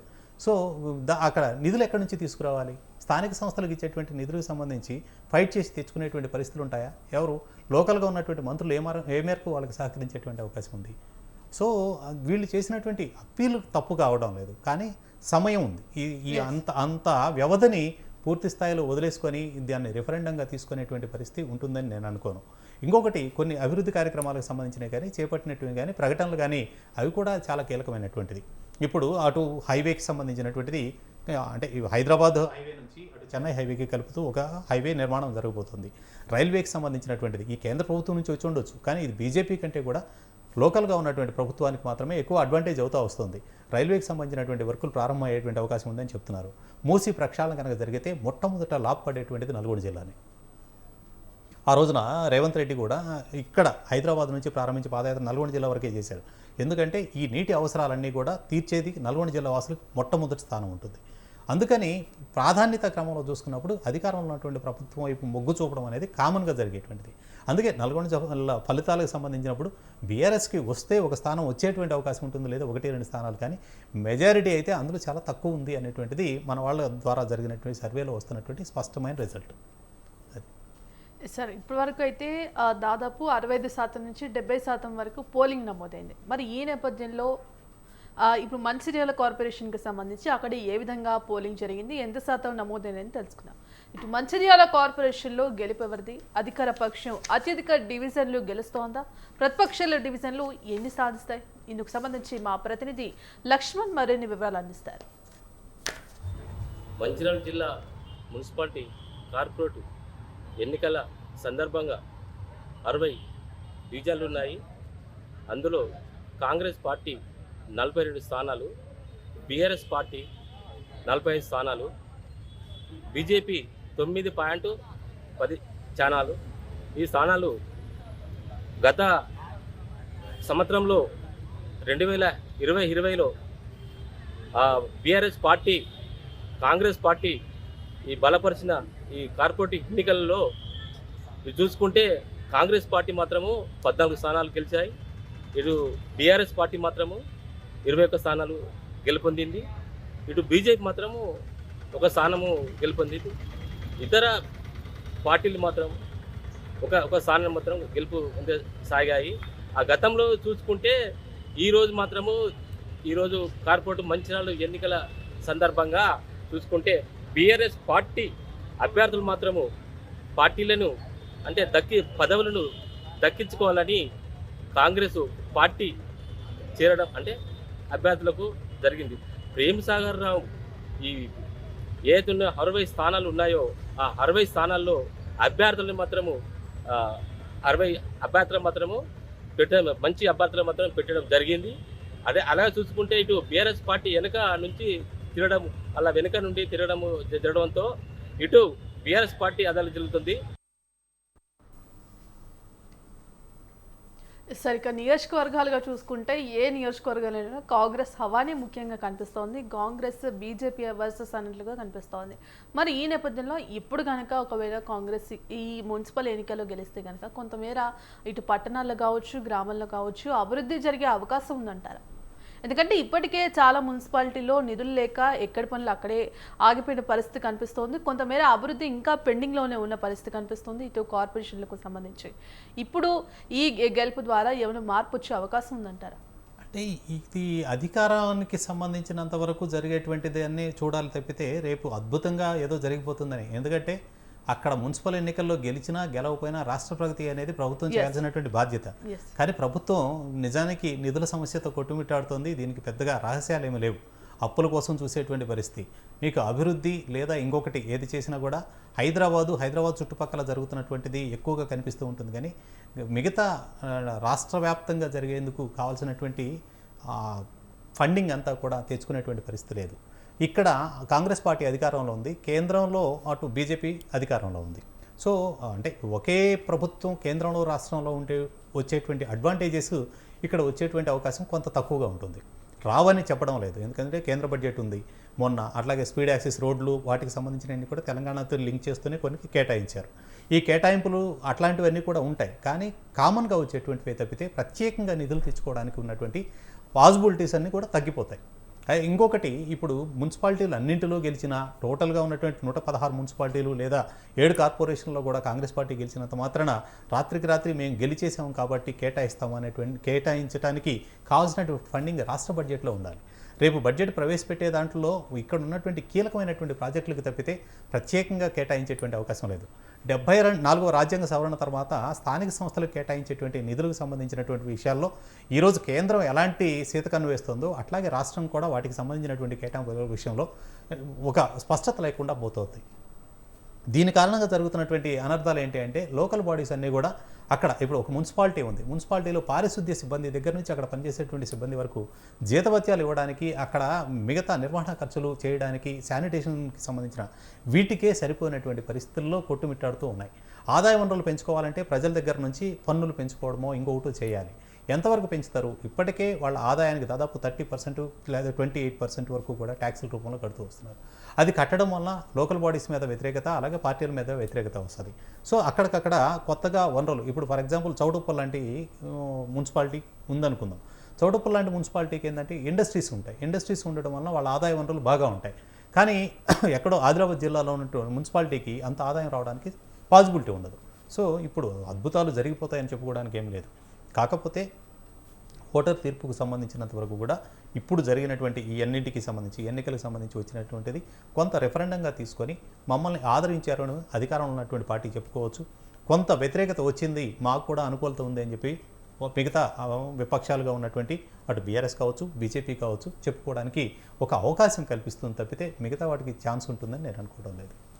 సార్, మీరు చెప్పినట్టుగా కూడా మొత్తంగా ఓవరాల్గా అన్ని పార్టీల నాయకులు కూడా పూర్తిగా ఇందుకు సంబంధించి గ్రౌండ్ వర్క్ చేశారు, అలాగే ఓటర్లను ఆకర్షించే విధంగా కూడా అభ్యర్థించారు. మరి ఈ నేపథ్యంలో ఇప్పుడు వరంగల్ జిల్లాలో మున్సిపాలిటీలకు సంబంధించి ఏ విధంగా పోలింగ్ జరిగిందని తెలుసుకుందాం. ఇక వరంగల్ జిల్లాలో మున్సిపాలిటీస్కు సంబంధించి కూడా స్వతంత్ర నిర్వహించిన సర్వేలో గెలుపు ఎవరికి మెజారిటీ వస్తోంది, 2-3 స్థానాల్లో ఏ పార్టీలు ఉంటాయనే దానిపై మా ప్రతినిధి శ్రీనివాస్ మరిన్ని వివరాలు అందిస్తారు. వరంగల్ ఉమ్మడి జిల్లాలో 12 మున్సిపాలిటీలకైతే ఎలక్షన్స్ అయితే జరుగుతున్నాయి. దాంట్లో 12లో 8 కాంగ్రెస్ వశమయ్యే పరిస్థితి, 4 బీఆర్ఎస్ పార్టీ మేయర్ పీటలను దక్కించుకునే పరిస్థితి అయితే నెలకొంది. ఇక్కడ నర్సంపేటలోని 30 స్థానాలకు గాను కాంగ్రెస్ 12, టీఆర్ఎస్ 14, 12-14 బీజేపీ 2 స్థానాల్లోనైతే గెలుచుకొని ఉన్నాయి. వర్ధన్నపేటలో 12కు గాను కాంగ్రెస్ 3-4, బీఆర్ఎస్ 4-6, బీజేపీ 2 గెలుచుకునే పరిస్థితి అవుతుంది. ఇతరులు 1 గెలుచుకునే పరిస్థితి, విజయం సాధించే పరిస్థితి అయితే నెలకొంది. పరకాల్లో 22కి గాను కాంగ్రెస్ 6-8, బీఆర్ఎస్ 8-10, బీజేపీ 2-4, ఇతరులు 2 స్థానాలు దక్కించుకున్నారని అయితే సర్వేలో చూపిస్తుంది. ములుగులోని 20 స్థానాలకు గాను కాంగ్రెస్ పార్టీ 8-10, బీఆర్ఎస్ 7-9, బీజేపీ 1 గెలుచుకునే అయితే పరిస్థితి అయితే నెలకొన్నట్టుంది. ఇతరులు గెలుచుకుడు అనేది 0% అయితే పరిస్థితి ఉంది. భూపాలపల్లికి 30 స్థానాలకు గాను కాంగ్రెస్ 10-12, సిపిఐ 1, సిపిఎం 1, 1, బీఆర్ఎస్ 13 నుంచి 15, బీజేపీ 5 నుంచి 6 స్థానాలు దక్కించుకునే పరిస్థితి అయితే నెలకొంది. జనగామలో 30 స్థానాల్లోనూ కాంగ్రెస్ 7, 9, బీఆర్ఎస్ 10 నుంచి 12 స్థానాలు, బీజేపీ 2 దక్కించుకునే పరిస్థితి నెలకొంది. దాంట్లో సిపిఎం కూడా 2, ఇతరులు 1 గెలుచుకునే పరిస్థితి నెలకొంది. స్టేషన్ గన్పూర్లోని 18కి గాను కాంగ్రెస్ 7 నుంచి 9 స్థానాలు గెలుచుకోబోతుంది. బీఆర్ఎస్ 5 నుంచి 7, బీజేపీ 1, ఇతరులు 1 విజయం సాధించే పరిస్థితి అయితే నెలకొంది.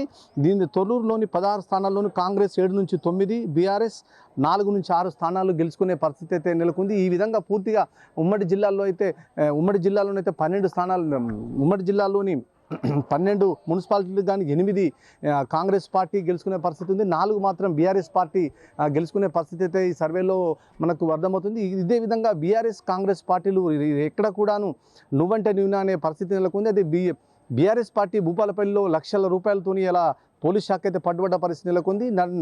మన నర్సంపేటలో కూడా ఇరు పార్టీల మధ్యన తగాదా నెలకొని అక్కడ పోలీసులు అరంగేటం చేసి ఇరు వర్గాలను కూడా పక్కకు నెట్టేసి పోలింగ్ శాతాన్ని అయితే ప్రశాంతంగా నడిచే పరిస్థితి అయితే చేయడం జరిగింది. ఇది మొత్తం టోటల్గా ఓవరాల్గా అన్ని జిల్లాల కలెక్టర్లు, అన్ని జిల్లాల ఎస్పీలు కూడా భద్రత కట్టుదిట్టం చేసి ఓటర్లకు ఎక్కడ కూడా అవాంఛనీయ ఈ ఘటనలు జరగకుండా ఓటర్లు సకాలంలో ఓటేసుకునేందుకు అన్ని ఏర్పాట్లు అయితే ప్రభుత్వం మీద చేయడం జరిగింది. కెమెరా పర్సన్ జలీల్తో శ్రీనివాస్, వరంగల్ జిల్లా.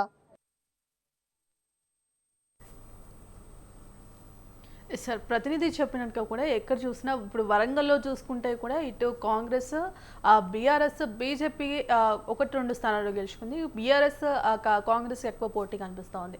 అంటే మొత్తంగా చూసుకుంటే ఇటు బీఆర్ఎస్ కొంచెం డౌన్ అయినప్పటికీ కూడా అక్కడక్కడ కొన్ని స్థానాలు గెలుచుకుంటుంది. అంటే ఇక్కడ బీఆర్ఎస్ చేసిన మైనస్ ఏంటి అని అంటారు, అసలు దీనికి కారణం ఏంటంటారు? ఇప్పుడు వరంగల్ కార్పొరేషన్ జరగడం లేదు ప్రస్తుతం ఎన్నికలు. ఆ జిల్లాలో ఉన్నటువంటి 12 మున్సిపాలిటీల్లో ఇప్పుడు ఎన్నికలు జరిగాయి. ఇక్కడ రాష్ట్ర క్యాబినెట్లో ఉన్నటువంటి 2 మహిళా మంత్రులు అక్కడ ఆ జిల్లా నుంచే ప్రాతినిధ్యం వహిస్తున్నారు పూర్తిగా. అంటే సీతక్క కానీ లేకపోతే కొండా సురేఖ, ఇద్దరు. అయినప్పటికీ కూడా ఇక్కడ బీఆర్ఎస్కి కొంత స్థానం కనిపిస్తూ వస్తుంది. మొత్తం అంటే ఉన్నటువంటి మున్సిపాలిటీల్లో 8-9 స్థానాలు అంటే మున్సిపాలిటీలను కనుక కాంగ్రెస్ గెలుచుకున్నట్లయితే 3 నుంచి 4 స్థానాలు బీఆర్ఎస్ కూడా గెలుచుకుంటుంది అని చెప్తున్నారు. బీజేపీ ఒక స్థానంలో అంటే ఉనికి చూయించుకోవచ్చు, కానీ గెలుస్తుందా లేదా అనేది చెప్పలేము. అలాంటి ఒక ఎడ్జిలో ఉంది తప్పితే అవకాశాలు కొంచెం తక్కువ, చాలా తక్కువ. సో ఓవరాల్గా జిల్లా వ్యాప్తంగా ఉన్నటువంటి ఆ 12 మున్సిపాలిటీలో జరిగినటువంటి పోలింగ్లో బీఆర్ఎస్ కాంగ్రెస్ మధ్య హోరాహోరీ జరిగింది.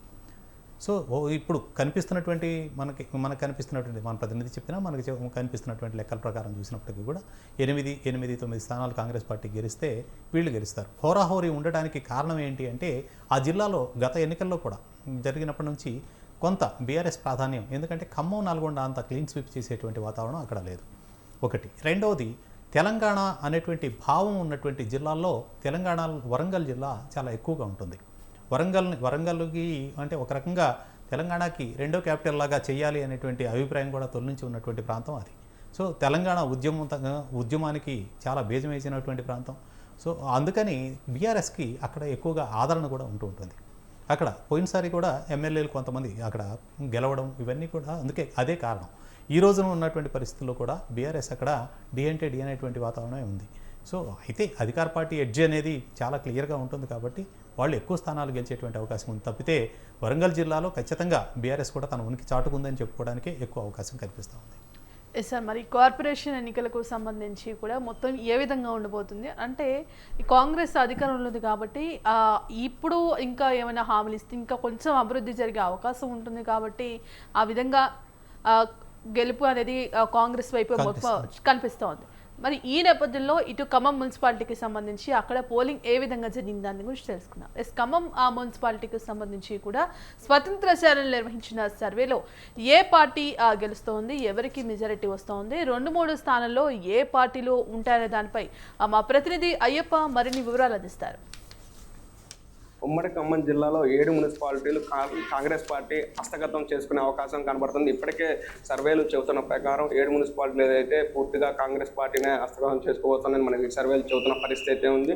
ప్రధానంగా ఇక్కడ దానికి కారణం ఇక్కడ 3 మంత్రులు చేపట్టినటువంటి ఏదైతే సంక్షేమ పథకాలు కావచ్చు ప్రజలైతే విస్మరించాలని కూడా మనకి తాజా సమాచారం అందుతుంది. అందులో భాగంగా ఈరోజు ఏదులాపురం చూసుకున్నట్టయితే 32 మున్సిపాలిటీలకు ఇప్పటికే ఒకటి ఏకగ్రీవం కాగా మిగిలిన 31 ఆ వార్డులకు అయితే ఇక్కడ మున్సిపాలిటీలో పోటీ జరుగుతున్న సంగతి తెలిసిందే. ఇందులో మనం ప్రధానంగా చూసుకోవచ్చు, ఏదులాపురం మున్సిపాలిటీలో సర్వే లెక్కల ప్రకారం అయితే ఇప్పటికే కాంగ్రెస్ పార్టీ 18 నుండి 20 స్థానాలు గెలుచుకునే అవకాశం కనబడుతుంది, మనకు తాజా సమాచారం ఉంటుంది. మరోవైపు బీఆర్ఎస్ పార్టీకి సంబంధించి చూసుకున్నట్లయితే 5 నుండి 6 స్థానాలు అయితే హస్తగతం చేసుకునే అవకాశం కనబడుతుంది. ఇంకా సిపిఐకి 4 స్థానాలు, సిపిఎంకి 5 స్థానాలు, బీజేపీకి 1 స్థానంలో గెలుచుకునే అవకాశం కనబడుతుంది. ఇంకా మధిర నియోజకవర్గం చూసినట్టే 22 స్థానాల్లో కాంగ్రెస్ పార్టీ 13 నుండి 14 స్థానాలు హస్తగతం చేసుకునే అవకాశం అయితే కనబడుతున్న పరిస్థితి అయితే ఉంది. ఇంకా గులాబీ పార్టీకి సంబంధించినటువంటి 5 నుండి 6 స్థానాలు కైవసం చేసుకునే అవకాశం అయితే మనం ప్రత్యక్షంగా సర్వేలు అయితే చెబుతున్నాం. ఇంకా సిపిఐ, సిపిఎంకి బీజేపీ పార్టీకి సంబంధించింది ఒక్కొక్క స్థానం అయితే కైవసం చేసుకునే అవకాశం మనకి ఇక్కడ తాజా సర్వేలు అయితే చెబుతున్నాయి.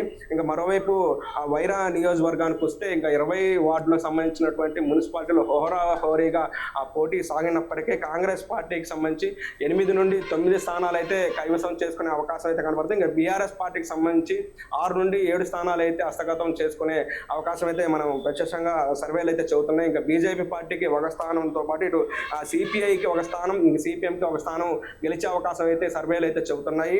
ఇంకా మరోవైపు కల్లూరు మున్సిపాలిటీ చూసుకున్నట్టయితే 20 స్థానాల్లో 12 నుండి 14 స్థానాలు కాంగ్రెస్ పార్టీ కైవసం చేసుకునే అవకాశం కనపడుతున్న పరిస్థితి అయితే ఉంది. ఇంకా బీఆర్ఎస్ పార్టీ 4 నుండి 6 స్థానాలు కైవసం చేసుకునే అవకాశం అయితే కనపడుతుంది. ఇంకా సత్తుపల్లి నియోజకవర్గాన్ని చూసుకున్నట్టయితే గత కొద్ది రోజులు అయితే హోరాహోరీగా పోటీ కొనసాగినప్పటికీ 23 స్థానాల్లో కాంగ్రెస్ పార్టీ 5 నుండి 17 స్థానాలు అయితే కైవసం చేసుకునే అవకాశం కనపడుతుంది. ఇంకా బీఆర్ఎస్ పార్టీ 4 నుండి 6 చోట్ల గెలిచే అవకాశం కనపడుతున్న సర్వేలు అయితే చెబుతున్నాయి. ఏదైనప్పటికీ ఈసారి కాంగ్రెస్ పార్టీ పూర్తిగా హస్తగతం చేసుకునే అవకాశం సర్వేలు చెబుతున్నాయి. దీనికి ప్రధానమైన కారణం ఇక్కడ ఉన్నటువంటి మంత్రులు చేపట్టినటువంటి అభివృద్ధి పనులు కావచ్చు, ఇక్కడ స్థానిక ఎమ్మెల్యేలు చేపట్టిన అభివృద్ధి పనులు కావచ్చు, కాంగ్రెస్ పార్టీ 6 గ్యారెంటీలు కూడా ప్రజలు విశ్వసించారని ఈ నేపథ్యంలోనే సర్వేలు చెబుతున్న పరిస్థితి అయితే పూర్తిగా మహిళలకి పెద్దపీట వేసిన నేపథ్యంలో చైర్మన్ కూడా మహిళలకు కాంగ్రెస్ పార్టీ అత్యధికంగా గెలవబోతుందని సర్వేలు చెబుతున్నాయి. తాజా సమాచారం కెమెరామెన్ జకీర్తో అయ్యప్ప, స్వతంత్ర న్యూస్, ఖమ్మం.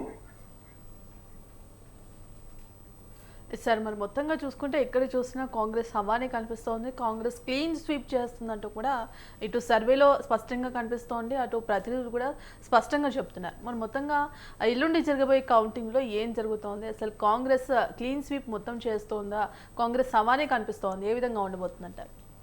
అంటే ఇక్కడ మొదటి నుంచి చెప్తున్నటువంటిది నల్గొండ, ఖమ్మం జిల్లాలలో పూర్తిగా కాంగ్రెస్ హవానే సాగుతుంది. ఇప్పుడు ఖమ్మం జిల్లాకు సంబంధించి ఎన్నికలు జరిగింది 7 మున్సిపాలిటీలు, ఖమ్మం కార్పొరేషన్ జరగలేదు. ఈ 7 మున్సిపాలిటీల్లో కూడా కాంగ్రెస్ ఖచ్చితంగా క్లీన్ స్వీప్ చేసే అవకాశం ఉంది. చేయకపోతే కీలకమైనటువంటి స్థానాల్లో ఉన్నటువంటి 3 మంత్రులు ఉన్నటువంటి ఒక జిల్లాలో అలాంటి పరిస్థితి కనుక తలెత్తేట్లయితే అది ప్రభుత్వానికి నిజంగానే తలవంపులు అవుతుంది. అందుకని అక్కడ ఉన్నటువంటి 3 మంత్రులు అంటే 7 మున్సిపాలిటీలు జరిగినాయి అంటే ఒక్కొక్క మంత్రి 2 మున్సిపాలిటీల మీద కాన్సన్ట్రేట్ చేయడం పెద్ద విషయం కాదు. ఇంకొకటి ఏంటి అంటే అక్కడ సిపిఎం ప్రభావం కొంత ఉన్నా సిపిఐ ప్రభావం అంటే కమ్యూనిస్ట్ ప్రభావం కూడా ఎక్కువగా ఉంటుంది. సిపిఐ తొలి నుంచి కూడా కాంగ్రెస్ పార్టీతో ఉంది. పోయినసారి కూడా పొత్తుల్లో ఒక ఎమ్మెల్యే స్థానం కూడా గెలుచుకుంది. సో సిపిఐ కూడా ఈ పార్టీతోటి కలిసి ఉంటుంది కాబట్టి కాంగ్రెస్ పార్టీతోటి అది కొంత అడ్వాంటేజ్ ఉంటుంది. దాంతోపాటు ఇప్పుడు జిల్లాలో ఉన్నటువంటి 3 మంత్రులు వాళ్ళ నియోజకవర్గాల పరిధిలో ఉన్నటువంటి అన్ని చోట్ల కావాల్సినటువంటి అభివృద్ధి కార్యక్రమాలు కానీ మిగతావి, ఎందుకంటే వాళ్ళ గ్రౌండ్ అక్కడ స్ట్రెంథెన్ చేసుకోవడం అనేది సహజంగా చేసేటువంటి ప్రక్రియ. సో అది చేస్తారు. ఇవన్నీ చేయడం వల్ల ఇక్కడ ఉన్నటువంటి 7 7కు 7 కాంగ్రెస్ పార్టీని గెలిచే అవకాశాలు ఎక్కువగా ఉంటాయి. లేదు అంటే 6 స్థానాలు గెలిస్తే 1 స్థానం బీఆర్ఎస్కి పోవచ్చు. అది ఒక రకంగా చెప్పాలంటే లాటరీ లాంటిది, ఎందుకంటే బీఆర్ఎస్కి అవకాశం చాలా తక్కువ. ఖమ్మం జిల్లాలో ఉన్నటువంటి 7 మున్సిపాలిటీలు అన్నీ కూడా కాంగ్రెస్ పార్టీ గెలవడానికి ఎక్కువ అవకాశం చాలా క్లియర్గా కనిపిస్తూ ఉంది. వాటి మన వాళ్ళు చెప్పినట్లే ఏదులాపురం కానివ్వండి, అట్లాగే మధిర, వైరా, కల్లూరు, సత్తుపల్లి, అశ్వారావుపేట, ఇల్లందు, ఇట్లా 7 చోట్ల జరిగింది. ఖమ్మం కార్పొరేషన్కి సంబంధించి అంటే నెక్స్ట్ జరిగేటువంటి వరంగల్ కానీ ఖమ్మం కానీ ఇవన్నీ ఈ కార్పొరేషన్లకు జరిగేప్పటికీ పరిస్థితి ఎలా ఉంటుంది అంటే వెంటనే జరిగితే ఒక రకంగా ఉండొచ్చు, ఇంకొక సంవత్సరం తర్వాత ఇది కనుక డిలే ఎక్కువ కాలం కొనసాగి కనుక జరిగేట్లయితే అప్పుడు ఓటర్ తీర్పు భిన్నంగా రావచ్చు. అదే అయినప్పటికీ కూడా ఖచ్చితంగా నల్గొండ, ఖమ్మం జిల్లాలు 2 కూడా కాంగ్రెస్కి కంచుకోటలాగా నిలబడ్డాయి కాబట్టి ఈసారి ఈ ఫలితాల్లో కూడా భిన్నంగా ఉంటాయి అనేటువంటిది అయితే మనకు ఎక్కడా కనిపించడం లేదు. సో ఇప్పుడు జరిగినటువంటి 7 మున్సిపాలిటీల్లో కూడా కాంగ్రెస్ పార్టీ గెలిచేటువంటి అవకాశాలే ఎక్కువగా కనిపిస్తూ ఉన్నాయి. ఎస్ సార్, మరి మొత్తంగా చూసుకుంటే కనుక ఇటు ఈ కార్పొరేషన్ ఎన్నికలకు సంబంధించి కూడా ఎక్కడ చూసినా కాంగ్రెస్ సభ కొనసాగుతుంది, అదేవిధంగా కాంగ్రెస్ ముందుకు వెళ్తోంది. మరి ఈ నేపథ్యంలో ఇప్పటికే ఆ విభజనకు సంబంధించి కూడా కొన్ని ఏదైతే మున్సిపాలిటీలను విలీనం చేశారు, మరి ఈ నేపథ్యంలో ఇంకా ఎక్కువ ఓటింగ్ జరిగింది అని అనుకోవచ్చా? అంటే రూరల్లో కొన్ని అప్గ్రేడ్ అయినాయి తప్పితే ప్రత్యేకంగా చేసినటువంటి ఏం లేవు. అంటే ఇంతకు ముందు ఉన్నటువంటి పెద్ద అంటే మేజర్ పంచాయతీలుగా ఉన్న వాటిని నగర పంచాయతీలుగా చేశారు. ఇవన్నీ కూడా గతంలోనే జరిగినాయి చాలా వరకు, కొత్తగా చేసిన పెద్దగా ఏం లేవు. సో వాటికి పెద్ద మార్పు చేర్పులు ఉండదు. హైదరాబాద్కు జరిగినటువంటిది మాత్రమే ఎక్కువగా ఉంటుంది. హైదరాబాద్ ప్రస్తుతం జిహెచ్ఎంసీ పరిధిని అంటే 3 కార్పొరేషన్లుగా మార్చడము ఇదంతా కూడా ఇది డిఫరెంట్. సో హైదరాబాద్ ఎన్నికలు జరిగేప్పుడు ఫలితాలు వేరుగా ఉండొచ్చు, కానీ బయట హైదరాబాద్కు జరగలేదు. ఇప్పుడు రంగారెడ్డి జిల్లా వరకు మాత్రమే జరిగినాయి. సో జరిగినటువంటి 9 జిల్లాలకు సంబంధించిన వాటిల్లో 116 మున్సిపాలిటీలకి సంబంధించినటువంటి ఎన్నికలు తప్పితే, అలాగే 7 కార్పొరేషన్లకు సంబంధించిన తప్ప ఈ అర్బన్ అంటే హైదరాబాద్కు సంబంధించినటువంటి ఓటర్ తీర్పుకి ఇప్పుడు మనం అంచనా వేయలేము. అలాగే వీటికి సంబంధించి వరంగల్ కానీ ఖమ్మం కానీ ఇట్లాంటి వాటికి సంబంధించినవి కూడా మనం పూర్తి స్థాయిలో ఇప్పుడు అంచనా వేయలేము. చాలా కార్పొరేషన్లకు ఎన్నికలు జరగాల్సి ఉంది, అవన్నీ కూడా తర్వాత దశలో జరిగేటువంటి పరిస్థితి ఉంటుంది కాబట్టి దాన్ని మనం అంచనా వేయలేము. ఇక రెండవది ఏంటంటే కాంగ్రెస్ పార్టీ ఇచ్చినటువంటి హామీలకు సంబంధించినటువంటిది మన ప్రతినిధులు చెప్తూ వచ్చారు హామీలని. నిజమే, హామీలకు సంబంధించిన వాటిల్లో చాలా వరకు ఎక్కువగా అర్బన్ ఓటర్కి పెద్దగా ఉపయోగపడి ఉండకపోవచ్చు, కానీ గ్రామీణ ప్రాంతాలకు సంబంధించినటువంటి వారికి కొంతవరకు ప్రయోజనం చేకూరి ఉండవచ్చు. ఎందుకంటే విద్యుత్కు సంబంధించిన ఉచిత విద్యుత్ అందించడం కానివ్వండి, ఏదైతే అంటే 200 యూనిట్ల వరకు ఉన్నటువంటి గృహాలకు లేదా ఉచిత బస్సు ఇట్లాంటివి, అలాగే ఉచిత గ్యాస్ అందించడం, వీటికి సంబంధించినటువంటి ఇవన్నీ కూడా రూరల్ ఏరియాలో ఉన్నటువంటి మహిళలకి ఎక్కువగా ప్రయోజనం చేకూర్చి ఉండవచ్చు ఎక్కువ మందికి. సో అది చాలా వరకు ఇవి ఉచిత బస్సు, ఉచిత కరెంటు మినహా ఏదైతే ఉచిత గ్యాస్ సిలిండర్ కావచ్చు, మహిళలకు 2500 రూపాయలు కావచ్చు, ఇంకా ఇందిరమ్మ ఇల్లు కావచ్చు, చాలా వరకు కూడా ఈ పథకాలు అనేవి చాలా వరకు చేరట్లేవు. మరి ఈ నేపథ్యంలో అయినప్పటికీ కూడా కొంత వ్యతిరేకత వచ్చినప్పటికీ కూడా ఇంకా అభివృద్ధి జరుగుతుందేమో, ఇంకా ఏదైనా డెవలప్మెంట్ కనిపిస్తుందేమో అని చెప్పేసి కూడా ప్రజలు కొంత ఆ విధంగా ఆలోచించి ఇక్కడ ఓట్లు వేయడం జరుగుతుంది. అసలు మరి ఈ పథకాలన్నిటినీ కూడా సకాలంలో ఎందుకు ఇంకా టైం పీరియడ్ ఉంది, 3-3 ఇయర్స్ అయిపోయింది, ఇంకా టైం పీరియడ్ ఉన్నప్పటికీ కూడా చాలా వరకు ఇవి అమలు చేస్తాం, ఎన్ని అధికారంలోకి రాగానే వెంటనే అమలు అవుతాయని చెప్పినప్పటికీ కూడా జాప్యం ఎందుకు జరుగుతుంది అని అనుకోవచ్చు? అంటే ఇప్పుడు ప్రభుత్వానికి ఉన్నటువంటి నిధులు సమస్య కావచ్చు, మరొకటి కావచ్చు. అయితే ఇచ్చినటువంటి హామీల్లో చాలా వరకు అమలు చేశారు. గ్రామీణ ఇప్పుడు ఉచిత బస్సు అధికారంలోకి వచ్చిన వెంటనే మొదలు పెట్టేశారు, పెద్ద టైం ఏం తీసుకోలేదు. నాకు తెలిసి నెల 15 రోజుల్లోనే స్టార్ట్ అయిపోయింది. దానికి సంబంధించి ఇప్పుడు మనం బస్సుల్లో కనుక చూస్తే అంటే దాని మీద వ్యతిరేకమైనటువంటి వర్గాలు కొంత ఉన్నాయి. మధ్యతరగతి, ఎగువ మధ్యతరగతి వర్గాలు ఉచిత బస్సు కారణంగా మేము సమస్యలు ఎదుర్కొంటున్నామని చెప్పేవాళ్ళు ఉండవచ్చు. కానీ అంటే ఎవరైతే దిగువ తరగతి వాళ్ళు ఉన్నారో లేదా పేదలు ఎవరైతే ఉన్నారో పనిచేసేటువంటి ప్రాంతానికి వెళ్ళడానికి ఇట్లాంటి అవకాశాన్ని వాళ్ళు ఉపయోగించుకుంటున్నారు. అలాంటి వ్యక్తులకి కళ్ళ ముందు కనిపిస్తున్నటువంటి ప్రయోజనం అది. అలాగే 200 యూనిట్ల లోపు ఉపయోగించుకునేటువంటి విద్యుత్కు సంబంధించింది కూడా వస్తుంది. చాలా సాధారణ అంటే పేదరికంతో ఉన్నటువంటి కొన్ని కుటుంబాల్లో 3-4 సిలిండర్ల కంటే ఎక్కువ వాడతారని నేను అనుకోరు పూర్తిగా. అలాంటి కుటుంబాలకు ఉచితంగా గ్యాస్ అందడం లేదని చెప్పడానికి పరిమితంగా అయితే వీటికి ఆంక్షలు విధించి ఉండవచ్చు. అట్లాగే గతంలో రైతు బంధుకు సంబంధించినటువంటిది ఎలాంటి లిమిట్ లేకుండా అందరికీ వ్యవసాయ భూమి ఉన్నటువంటి దానివలన దానికి భిన్నమైనటువంటి వాదనలు ఉన్నాయి. ఆ వాదనలో ఇక్కడ మనం అంటే పొలిటికల్ ఇష్యూ కాదు కాబట్టి మనం చేయక్కర్లేదు. బట్ అందరికీ అందింది. దాన్ని ఈ ప్రభుత్వం వచ్చిన తర్వాత చేసినటువంటిది 5 ఎకరాలకు 4 ఎకరాలకు పరిమితం చేయడం, ఒక లిమిట్ వాళ్ళు నిర్ణయించారు. అంటే అది వెట్ అయితే ఒక రకంగా ఉంటుంది, డ్రై నేల అయితే ఒక రకంగా, అలాగా కొన్ని పరిమితులు విధించారు. సో కొంతమంది లబ్ధి కోల్పోయి ఉండొచ్చు, కానీ అది పేదవాడికి కొంతవరకు ప్రయోజనం చేకూరుతూ ఉంది. ఇంకా అమలు చేయాల్సినటువంటి పథకాలకు టైం షెడ్యూల్ ఉంది కాబట్టి దాని గురించి ప్రత్యేకంగా మనం అనుకోలేము. ఇది ఒకటి అందుకని మొదటి నుంచి ఉంటుంది. ఇది రెఫరెండంగా తీసుకునే పరిస్థితి కాదు. ఇంకొక 3 ఏళ్ళు అధికారంలో ఉన్నటువంటి ప్రభుత్వం నుంచి ప్రజలు వాళ్ళ అభివృద్ధిని ఆశతో వేసేటువంటి ఓటుగానే చూడాలి తప్పితే ఇప్పటికిప్పుడు రెఫరెండంగా వీళ్ళు ఇంకా చేయలేదు కదా, 2 ఏళ్ళు అయిపోతుంది, సో ప్రతిపక్షాన్ని గెలిపిద్దామని చెప్పి ప్రతిపక్షాన్ని గెలిపిస్తే ఏమవుతుంది? ఏం జరగడానికి అవకాశం లేదు 3 ఏళ్ల పాటు. అందుకోసమే ఇది ఇప్పుడు ఇలాంటి సందర్భం వచ్చింది. ఓకే, ప్రభుత్వం మీద మాకు తీవ్రమైనటువంటి వ్యతిరేకత ఉంది అని చెప్పేసి ఓటు లోకల్ బాడీల్లో వ్యతిరేకంగా వేసినంత మాత్రం జరిగేటువంటి అద్భుతాలు ఏమీ ఉండవు. అది ఓటర్కి చాలా స్పష్టత ఉంది. ఆ స్పష్టత ఇప్పుడు ఈ ట్రెండ్లో మనకి క్లియర్గా కనిపిస్తూ ఉంది. అందుకే అంటే గ్రామీణ ఓటర్ వేరు, ఎందుకంటే అది సింబల్ మీద జరగదు ఓటు. పార్టీ సింబల్ మీద జరగదు. అంటే గ్రామీణ ఓటర్ మీన్స్ పంచాయతీలకు ఎన్నికలు జరిగినాయి అనుకోండి, అది దానికి సింబల్ ఏమీ ఉండదు. ఎవరు గెలిచినా అధికార పార్టీ అని చెప్పుకోవచ్చు, లేదా ఆ, వ్యతిరేక పార్టీ అని చెప్పి అంటే విపక్ష పార్టీ అని చెప్పుకోవచ్చు. సో దానివల్ల పెద్దగా జరిగేటువంటిది ఏమీ ఉండదు, ఒత్తిడి కూడా ఉండదు. కానీ ఇక్కడ పార్టీ సింబల్ మీద జరుగుతూ ఉంది. జరుగుతున్నప్పుడు ఖచ్చితంగా మీకు ఒక లైన్ క్లియర్గా కనిపిస్తూ ఉంది. అధికార పక్షం వైపు ఉన్నావా, విపక్షం వైపు ఉన్నావా అనేటువంటి లైన్ చాలా స్పష్టంగా కనిపిస్తుంది.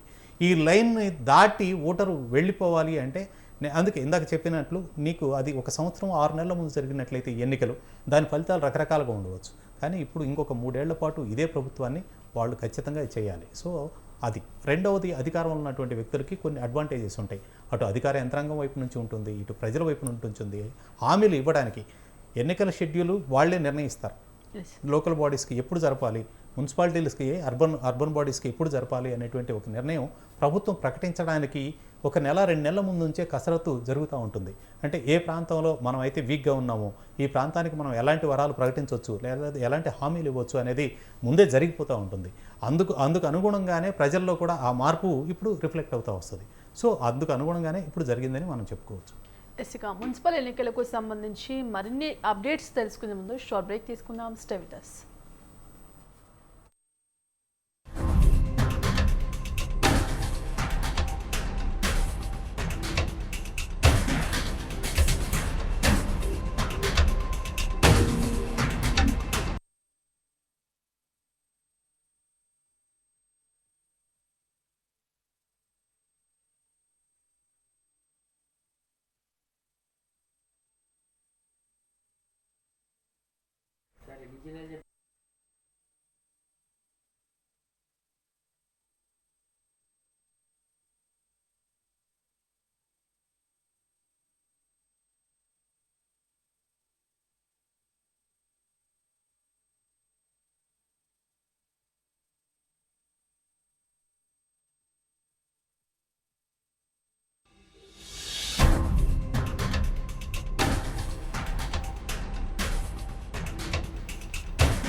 తెలంగాణలో మున్సిపల్ ఎన్నికలకు సంబంధించి పోలింగ్ ప్రశాంతంగా అయితే ముగిసింది. మరి ఏ నియోజకవర్గాల్లో ఎంత శాతం పోలింగ్ నమోదైందన్న గురించి ఇందులో భాగంగానే ఇటు కరీంనగర్ మున్సిపాలిటీలకు సంబంధించి కూడా స్వతంత్ర ఛానల్ నిర్వహించిన సర్వేలో గెలుపు ఎవరికి మెజారిటీ వస్తోంది, 2-3 స్థానాల్లో ఏ పార్టీలు ఉంటాయనే దానిపై మా ప్రతినిధి సంతోష్ మరిన్ని వివరాలు అందిస్తారు.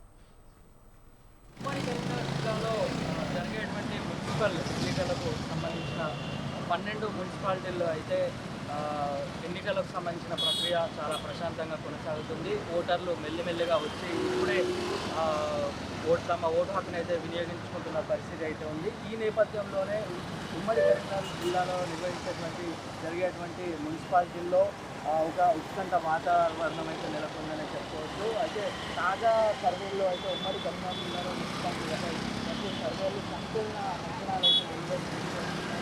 మొత్తం 13 మున్సిపాలిటీలకు సంబంధించిన ఉమ్మడి కరీంనగర్ జిల్లాలో 10 మున్సిపాలిటీల వరకు కాంగ్రెస్ సర్వేక్షణ చేసుకునే తాజా మున్సిపాలిటీల సర్వే అయితే జిల్లాలో 2 మున్సిపాలిటీల్లో బీజేపీ ఒక మున్సిపాలిటీలో మొత్తం బాగా చేసే ఛాన్స్ ఉందని సర్వే ముందుగా హైదరాబాద్ మున్సిపాలిటీ విషయానికి వస్తే మొత్తం 30 వార్డులు కాంగ్రెస్కు 14 నుంచి 16 బీఆర్ఎస్ వరకు 8 నుంచి 10 బీజేపీ 3 నుంచి 4 వార్డులు తగ్గే అవకాశం ఉందని సర్వేలు చెప్తున్న పరిస్థితి. మొత్తంగా చూస్తే హైదరాబాద్ ఓటర్లు కాంగ్రెస్కి మొత్తం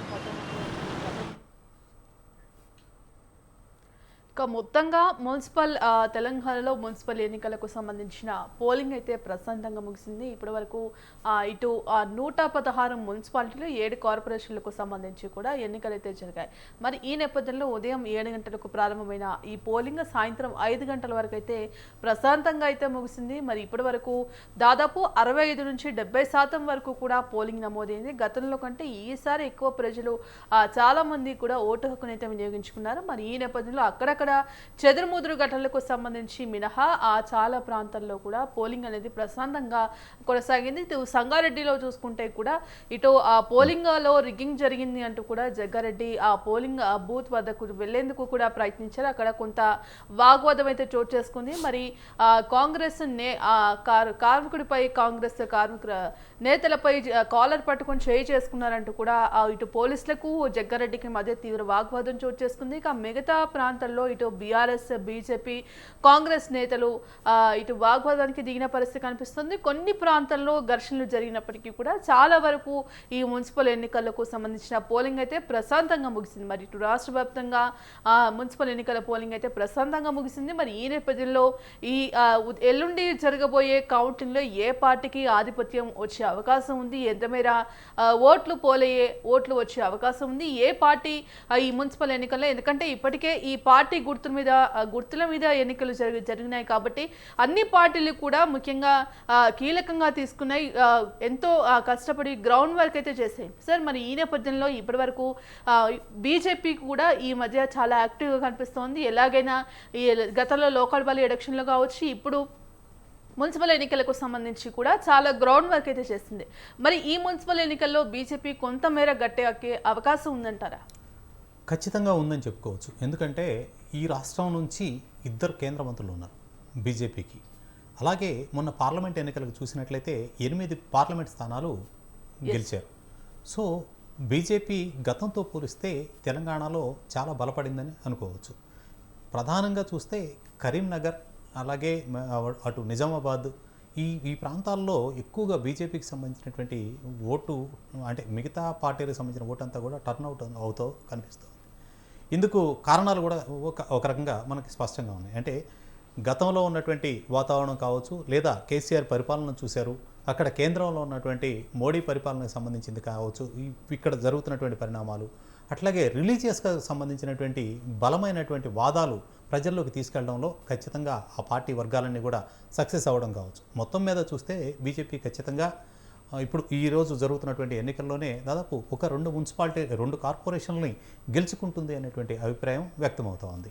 అంటే ఆ రెండింటికి సంబంధించి మొదటి నుంచి చెప్తున్నట్లు అధికార పార్టీ ఏదైనా జిమ్మికులకి పాల్పడితే తప్ప, అంటే వేరే పార్టీలతో ఇదవ్వడం కానీ, వేరే పార్టీ గెలిచినటువంటి వ్యక్తులను కూడా కలుపుకొని ఒక హంగు ఇదిలాగా ఏర్పాటు చేసుకొని అక్కడ మేయర్ పీఠాన్ని దక్కించుకుంటే తప్పితే రెండింటికి ఎక్కువగా అవకాశాలు బీజేపీకి కనిపిస్తున్నాయి. ఇది గతంతో పోల్చినట్లయితే ఖచ్చితంగా బీజేపీకి ఎక్కువ బలమైనటువంటి వాతావరణం ఉంది అని చెప్పడానికి అవకాశం ఉంది. ఎందుకంటే పార్లమెంట్లో దాదాపు 14% పైగా ఓట్లు తెచ్చుకుంది. అలాగే అసెంబ్లీలో కూడా తన ప్రభావం చూపించింది. 8 మంది అసెంబ్లీకి కూడా బీజేపీ ప్రతినిధులు వచ్చారు. గతంతో పోలిస్తే ఇది క్రమంగా పెరుగుతూ వస్తూ ఉంది. ఒక రకంగా అంటే మొన్న అసెంబ్లీ ఎన్నికలకు ముందు బీజేపీ కాంగ్రెస్ మధ్య ఫైట్ ఉంటుంది అనేటువంటి వాతావరణం కూడా క్రియేట్ అయినటువంటి సందర్భాలు మనం చూసాం. ఆ తర్వాత వచ్చినటువంటి అనూహ్య మార్పులతోటి కాంగ్రెస్ ఆధిపత్యం రావడం, కాంగ్రెస్ వర్సెస్ బీఆర్ఎస్గానే నడవడం అది వేరే విషయం. కానీ అంటే ప్రజల్లో ఒక రకమైనటువంటి భావోద్వేగాల్ని తనకు అనుకూలంగా మార్చుకోవడంలో ఖచ్చితంగా బీజేపీ సక్సెస్ అవుతుంది. సో ఈ అర్బన్ ఓటర్ను కూడా, ఎందుకంటే అర్బన్ ఓటర్లో అడ్వాంటేజీ ఎప్పుడూ ఉంటుంది. ఎందుకు అడ్వాంటేజీ అంటే ఎక్కువగా విద్యాధికులు ఉంటారు. మిగతా ప్రాంతానికి దీనికి ఉన్నటువంటి తేడా, అర్బన్ ఓటర్లో ఎక్కువగా విద్యాధికులు ఉంటారు. సో వీళ్ళ ఆలోచన సరళి స్థానికంగానే కాదు జాతీయ స్థాయిలో కూడా ఉండేటువంటి అవకాశాలు ఉంటాయి. అలాగే ఉద్యోగరీత్యా వివిధ ప్రాంతాల నుంచి వచ్చినటువంటి వ్యక్తులు ఉంటారు. సో వాళ్ళ ప్రభావాలు కూడా కొన్ని ఉంటాయి. ఫర్ ఎగ్జాంపుల్ కొన్ని ఇప్పుడు నిజామాబాద్ వైపు మీరు చూడండి, ఈ అటువైపు నుంచి నార్త్ నుంచి వచ్చిన చాలా కుటుంబాలు కూడా ఇక్కడ స్థిరపడి కనిపిస్తూ ఉంటారు. ఇలాంటి వాళ్ళు ఎక్కువగా ఉన్న ప్రాంతాల్లో కొంచెం బీజేపీకి ఆదరణ ఎక్కువగా కనిపించేటువంటి అవకాశం ఉంది. సో బీజేపీ కొంత గతంతో పోల్చినట్లయితే బలపడింది అనేది వాస్తవం. ఎస్ సార్, మనం చూసుకుంటే బీజేపీ చాలా వరకు యాక్టివ్గా కనిపిస్తోంది. ఎందుకంటే ఈ మున్సిపల్ ఎన్నికలకు సంబంధించి గతంలో చూసుకుంటే ఇప్పుడు కూడా బీజేపీకి ఓటింగ్ శాతం అనేది పెరిగింది. మరి ఈ నేపథ్యంలో ఒకవేళ బీజేపీ అక్కడక్కడ కొన్ని స్థానాలు గెలిస్తే కనుక ఇప్పటికే కేంద్రం నుంచి 2 కేంద్ర మంత్రులు వాళ్ళే నిధులు తీసుకురావాల్సి ఉంటుంది. మరి కేంద్రం నుంచి నిధులు వచ్చే ఆ మార్గం సులభం అవుతుందా? ఎందుకంటే కొంతమేర డెవలప్ అయ్యే ఏదైతే నిజామాబాద్ కావచ్చు, ఇంకా ఇతర జిల్లాలు కావచ్చు, నియోజకవర్గాలు కావచ్చు, కొంతమేర డెవలప్ అయ్యే ఛాన్స్ ఉందంటారు. అంటే ఇక్కడ కొంచెం బ్రాడ్గా ఆలోచించాల్సిన అవసరం ఉంది. ఎందుకంటే కేంద్ర ప్రభుత్వం అనేది స్థానిక అంశాల కంటే కూడా జాతీయ అంశాలకు ఎక్కువ ప్రాధాన్యత ఇస్తుంది. మొన్న మీరు బడ్జెట్ని కనుక చూసేట్లయితే బడ్జెట్లో ప్రాధాన్యతల్ని కూడా ఇన్ఫ్రాస్ట్రక్చర్కి ఎక్కువ కేటాయింపులు ఉంటాయి, ఐటీకి ఎక్కువ కేటాయింపులు ఉంటాయి, ఫ్యూచర్ అవసరాలను దృష్టిలో పెట్టుకొని చేసేటువంటి అవసరాలే ఎక్కువగా ఉంటాయి. అట్లా ఇప్పుడు హైదరాబాద్ నుంచి చెన్నైకి, హైదరాబాద్ నుంచి పూణేకి ఇట్లా వీటికి ఉన్నటువంటి సీడ్ యాక్సిస్ రోడ్లు ఇట్లాంటివన్నీ కూడా ఇవ్వటం, అలాగే ఐటీ హబ్లు లాంటివి ఏమైనా ఏర్పాటు చేసుకున్నట్లయితే కావాల్సినటువంటివి ఇట్లాంటి వాటి ప్రాధాన్యతలు ఎక్కువగా ఉంటాయి.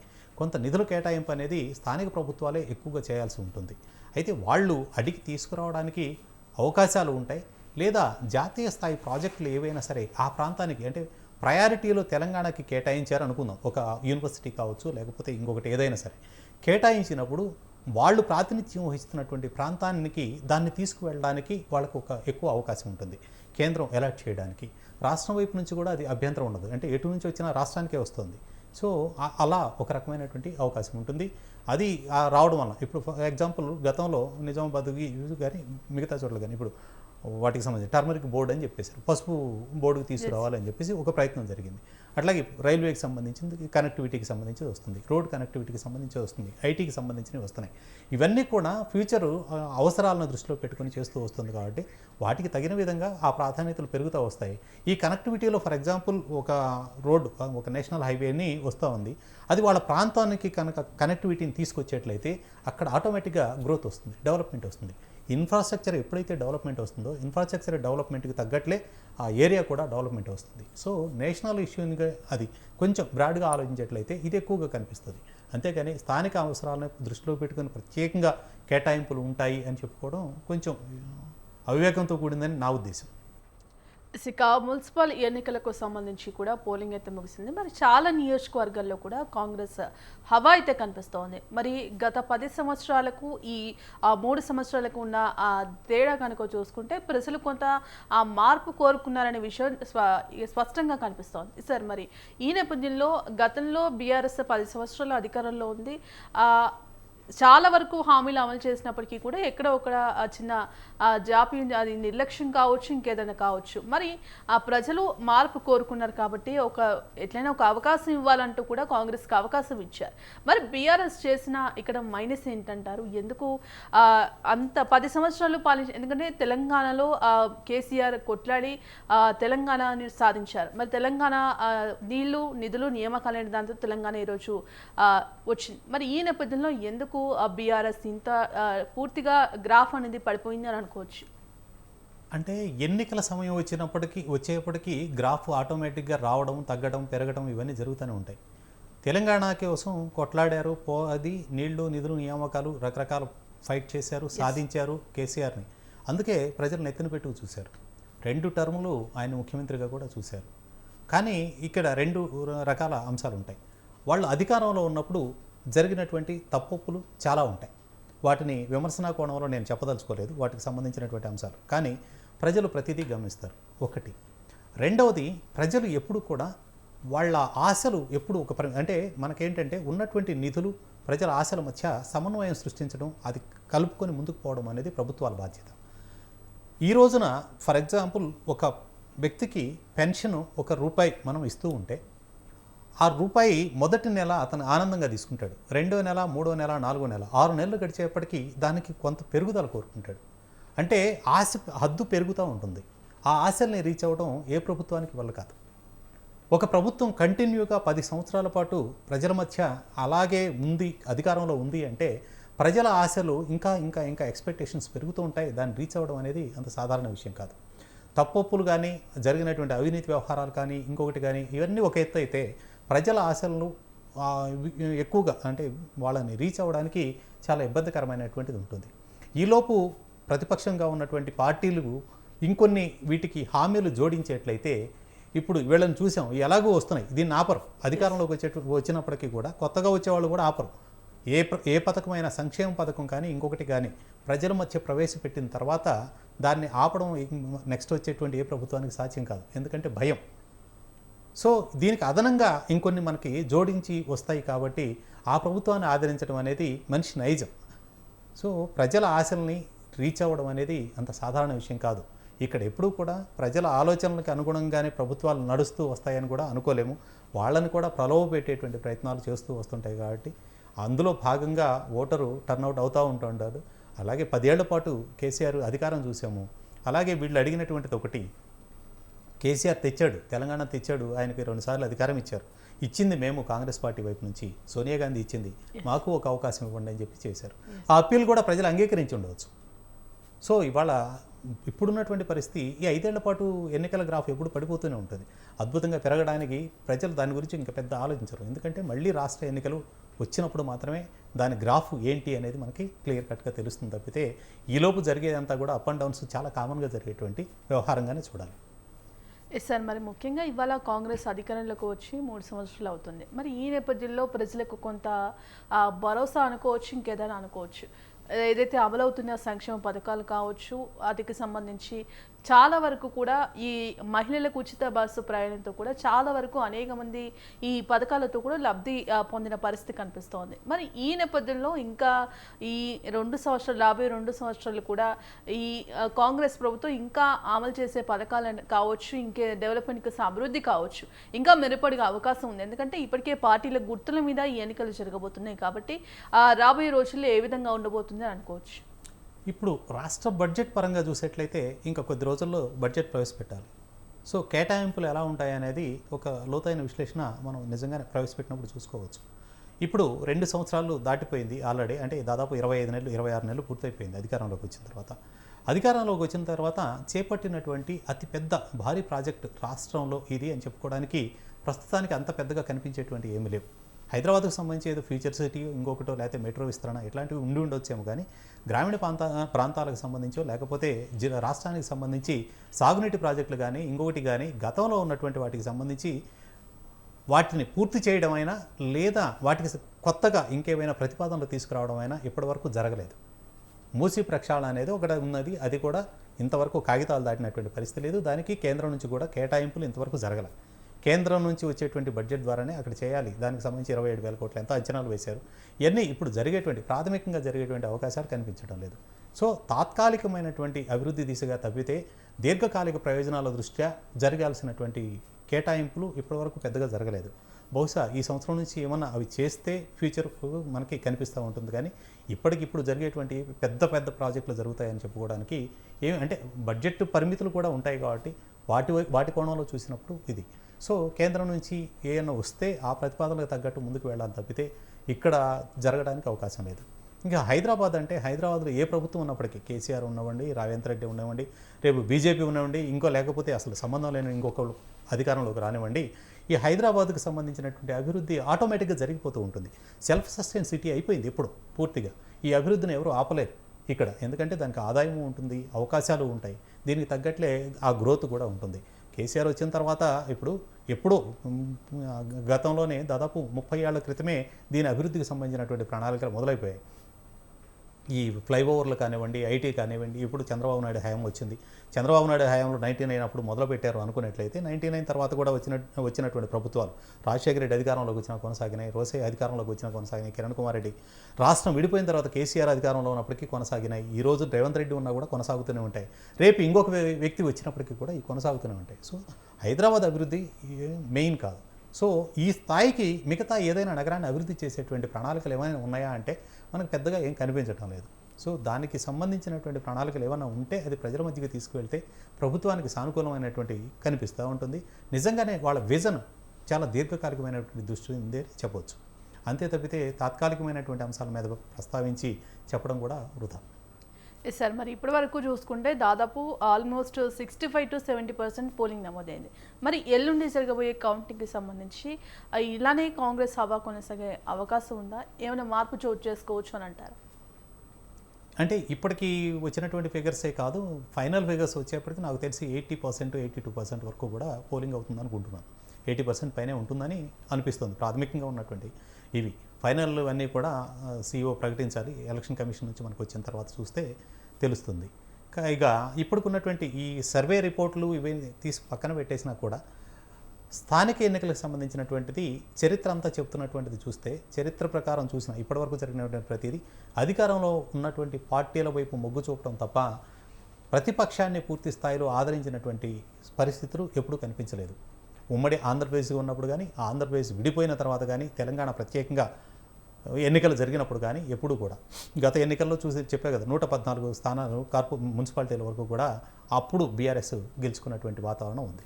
సో ఇప్పుడు కూడా కాంగ్రెస్ హవా ఎలాగే కొనసాగుతుంది. నిజానికి అప్పటితో కంపేర్ చేస్తే కాంగ్రెస్ హవాని ఇప్పుడు కంపారిటివ్లీ అన్ని స్థానాలు గెలవదు ఈరోజు. ఎందుకు 70% వరకు గెలుస్తుందని చెప్తున్నాం. అంటే 116లో 70% అంటే దాదాపు 75, 76 లేదా ఒక 80 లోపే ఉంటుంది. 114, 120 గెలిచేటువంటి పరిస్థితి, 115 గెలిచేటువంటి పరిస్థితి లేదు. సో ఈ ట్రెండ్ ఇలాగే అంటే ఓటు లెక్కింపు, ఎల్లుండి లెక్కింపు జరుగుతుంది. రాష్ట్రంలో ఎక్కడా కూడా మళ్ళీ ఎన్నికలు రీపోలింగ్ నిర్వహించాల్సినటువంటి వాతావరణం అయితే కనిపించలేదు. కాబట్టి ఎల్లుండి పోలింగ్లో కూడా పెద్దగా ట్రెండ్ మారుతుంది అని అనుకోలేము. ఈ అంచనాలు చిన్న చిన్నవి, అంటే ఒక వార్డు పరిధిలోనో ఒక డివిజన్ పరిధిలోనో మార్పు చేర్పులు జరగవచ్చు. అంటే మనం 10 చోట్ల గెలుస్తుంది అనే దగ్గర 8 అవ్వచ్చు, లేకపోతే 8 చోట్ల గెలుస్తుంది అనుకున్న దగ్గర 10 కావచ్చు. 1-2 సంఖ్యాపరమైనటువంటి మార్పులు తప్పితే ట్రెండ్ పెద్దగా మారుతుందని అయితే అనిపించడం. సార్, ఇక రాష్ట్ర వ్యాప్తంగా మున్సిపల్ ఎన్నికలకు సంబంధించి పోలింగ్ ఏ విధంగా, ఎంత శాతం మేర నమోదైంది, ఏ పార్టీలకు ఎంత ఓటింగ్ నమోదైన దాని గురించి ప్రతినిధి సవిన్ లైవ్లో సిద్ధంగా వారి ద్వారా అడిగి తెలుసుకుందాం. సవిన్, చెప్పండి, ఇక రాష్ట్ర వ్యాప్తంగా ఎంత మేర ఆ పోలింగ్ నమోదైంది, ఏ పార్టీలకు ఎంత మేర ఓటు బ్యాంక్ వచ్చింది, పరిస్థితి ఏ విధంగా ఉంది, ఏ పార్టీలు ఆ హవా కొనసాగే అవకాశం ఉంది, ఏ పార్టీకి అదే ఈ మున్సిపల్ ఎన్నికల్లో గెలుపు దిశగా పయనించే అవకాశం కనిపిస్తోంది? ప్రధానంగా ఇప్పటికే 116 మున్సిపాలిటీలు, అదేవిధంగా 7 మున్సిపల్ కార్పొరేషన్లకు సంబంధించి పోలింగ్ ప్రక్రియ ముగిసింది.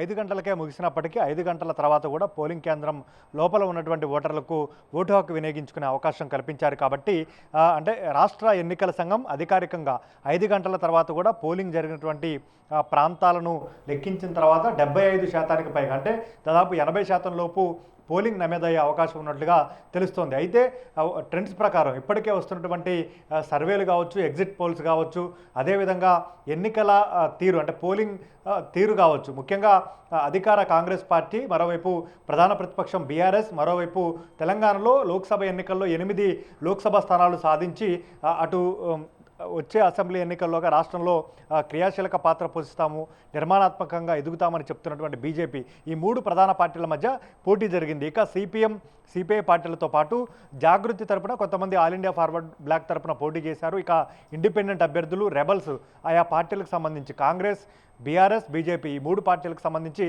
రెబల్స్ అభ్యర్థులు ప్రధానంగా పోటీలో ఉన్నారు. అయితే 116 మున్సిపాలిటీలకు సంబంధించి అధికార కాంగ్రెస్ పార్టీ విషయానికి వస్తే తాము 85% పైగా సీట్లను గెలుస్తాము. ముఖ్యంగా 116 మున్సిపాలిటీలో దాదాపు 85 పైగా మున్సిపాలిటీలు కాంగ్రెస్ పార్టీ గెలుస్తుందన్న ధీమాను కాంగ్రెస్ పార్టీ చెప్తోంది.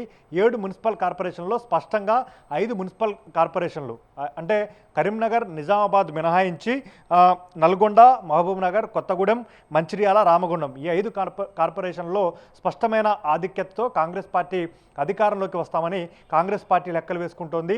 అదేవిధంగా కరీంనగర్, నిజామాబాద్, ఈ 2 కార్పొరేషన్ల పరిధిలో గత మున్సిపల్ కార్పొరేషన్ ఎన్నికల్లోనూ బీజేపీ సత్తా చాటింది. నిజామాబాద్లో సింగిల్ లార్జెస్ట్ పార్టీగా బీజేపీ నిలిచినప్పటికీ అప్పుడు జరిగినటువంటి ఎన్నికల్లో ఎంఐఎం మద్దతుతో BRS party mayor, deputy mayor స్థానాలను కైవసం చేసుకుంది. కరీంనగర్లో కూడా అదే జరిగింది. బీఆర్ఎస్ మేయర్, డిప్యూటీ మేయర్ స్థానాలను గెలుచుకుంది. ఇప్పుడు కరీంనగర్, నిజామాబాద్ కార్పొరేషన్ పరిధిలో అక్కడ నుంచి కరీంనగర్ నుంచి కేంద్ర హోంశాఖ సహాయ మంత్రి బండి సంజయ్ ప్రాతినిధ్యం వహిస్తున్నారు. కాబట్టి అక్కడ బీజేపీ మేయర్ పీఠాన్ని కైవసం చేసుకుంటుందనే చర్చ మాత్రం పెద్ద ఎత్తున జరుగుతోంది. అదేవిధంగా ఒకవేళ పూర్తి స్థాయి ఆధిక్యత కరీంనగర్లో బీజేపీ సాధిస్తే కనుక అక్కడ బీజేపీ మేయర్ పీఠాన్ని కైవసం చేసుకునే అవకాశం కనపడుతుంది. ఒకవేళ హంగు ఫలితాలు వస్తే మాత్రం కాంగ్రెస్, ఎంఐఎం, కరీంనగర్లో కూడా ఎంఐఎం ప్రాబల్యం ఉంటుంది కాబట్టి కాంగ్రెస్, ఎంఐఎం కలిసి అక్కడ మేయర్ పీఠాన్ని కైవసం చేసుకునే అవకాశం ఉంది. ఇక నిజామాబాద్లోనూ అదే సీన్ రిపీట్ అయ్యే అవకాశం కూడా కనపడుతుంది. ఇక మున్సిపాలిటీల విషయానికి వస్తే కాంగ్రెస్ పార్టీ గతంలో ప్రతిపక్షంలో ఉన్నప్పుడు కేవలం సింగిల్ డిజిట్కే పరిమితమైంది. కేవలం 3 నుంచి 4 మున్సిపాలిటీలు మాత్రమే కాంగ్రెస్ పార్టీ గెలుచుకుంది. ఇప్పుడు అధికారంలో ఉంది. ముఖ్యంగా సీఎం రేవంత్ రెడ్డి ప్రత్యేకంగా మున్సిపల్ ఎన్నికల షెడ్యూల్ వచ్చినప్పుడు రేవంత్ రెడ్డి విదేశీ పర్యటనకు వెళ్లారు. ప్రపంచ ఆర్థిక పెట్టుబడుల సదస్సు దావోస్ పర్యటనకు వెళ్లారు. ఆ తర్వాత హార్వర్డ్ యూనివర్సిటీలో ప్రత్యేక కోర్సుకు సీఎం రేవంత్ రెడ్డి వెళ్లారు. ఆ సమయంలో మున్సిపల్ ఎన్నికల షెడ్యూల్ వచ్చింది. అక్కడి నుంచే రేవంత్ రెడ్డి జూమ్ మీటింగ్స్ ఏర్పాటు చేశారు. పీసీసీ చీఫ్ మహేష్ కుమార్ గౌడ్తో పాటు తెలంగాణ ఏఐసీసీ వ్యవహారాల ఇన్ఛార్జ్ మీనాక్షి నటరాజన్తో పాటు రాష్ట్రంలో హైదరాబాద్, సికింద్రాబాద్, ఈ 2 లోక్సభ నియోజకవర్గాలు మినహాయించి మిగిలిన మొత్తం 17 లోక్సభ స్థానాలుంటే మొత్తం 15 లోక్సభ స్థానాల పరిధిలో 116 మున్సిపాలిటీలు, 7 మున్సిపల్ కార్పొరేషన్లకు ఎన్నికలు జరిగాయి. ప్రతి లోక్సభ నియోజకవర్గానికి ఒక మంత్రిని ఇన్ఛార్జిగా నియమించి ఆ ఇన్ఛార్జ్దే ఆ లోక్సభ నియోజకవర్గంలో గెలుపు ఓటముల బాధ్యత బాధ్యత అంటూ సీఎం రేవంత్ రెడ్డితో పాటు పీసీసీ స్పెషల్ టాస్క్ ఇచ్చింది. అదేవిధంగా దేశవ్యాప్తంగా కాంగ్రెస్ పార్టీ నిర్మాణ ప్రక్రియలో భాగంగా ఇటీవల నూతనంగా డీసీసీ అధ్యక్షులు నియమించింది. డీసీసీ అధ్యక్షుల పనితీరుకు మున్సిపల్ ఎన్నికలు గీటురాయిలుగా నిలుస్తాయంటూ పీసీసీ చీఫ్ మహేష్ కుమార్ గౌడ్తో పాటు ఏఐసీసీ ఇన్ఛార్జ్ మీనాక్షి నటరాజన్ స్పష్టం చేశారు. అదేవిధంగా విదేశీ పర్యటన ముగించుకొని వచ్చిన తర్వాత కూడా రేవంత్ రెడ్డి ప్రత్యేకంగా సర్వేలు చేయించారు.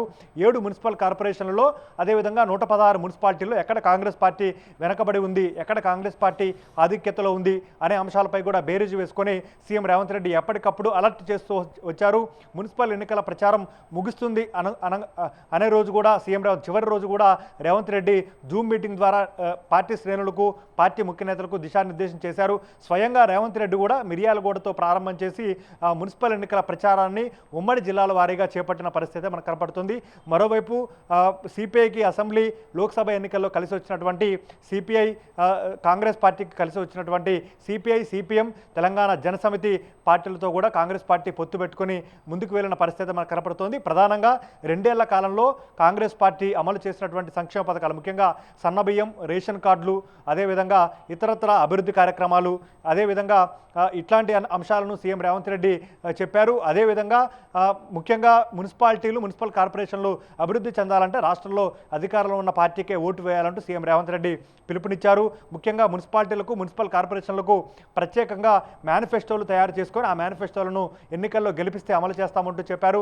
మరోవైపు బీఆర్ఎస్ టార్గెట్గా, బీఆర్ఎస్ అధినేత కేసీఆర్ కుటుంబం టార్గెట్గా రేవంత్ రెడ్డి మున్సిపల్ ఎన్నికల ప్రచారంలో విమర్శలు చేశారు. అటునుంచి బీఆర్ఎస్ వైపు నుంచి సీఎం రేవంత్ రెడ్డి కాంగ్రెస్ పార్టీని టార్గెట్ చేస్తూ అదేవిధంగా విమర్శలు వచ్చాయి. ఇట్లా కాంగ్రెస్ పార్టీ తరపున సీఎం రేవంత్ రెడ్డితో పాటు పీసీసీ చీఫ్ మహేష్ కుమార్ గౌడ్ ముఖ్యంగా నిజామాబాద్ జిల్లాపై పూర్తి స్థాయిలో దృష్టి సారించారు. నిజామాబాద్ కార్పొరేషన్ కేంద్రంగా ఆయన పాలిటిక్స్ చేశారు. ఒకవైపు రాష్ట్ర వ్యాప్తంగా మున్సిపాలిటీలో కాంగ్రెస్ పార్టీ ప్రచారాన్ని పర్యవేక్షణ చేస్తూనే నిజామాబాద్ కార్పొరేషన్, నిజామాబాద్ జిల్లాలో ఉన్నటువంటి మున్సిపాలిటీలపై దృష్టి కేంద్రీకరించారు.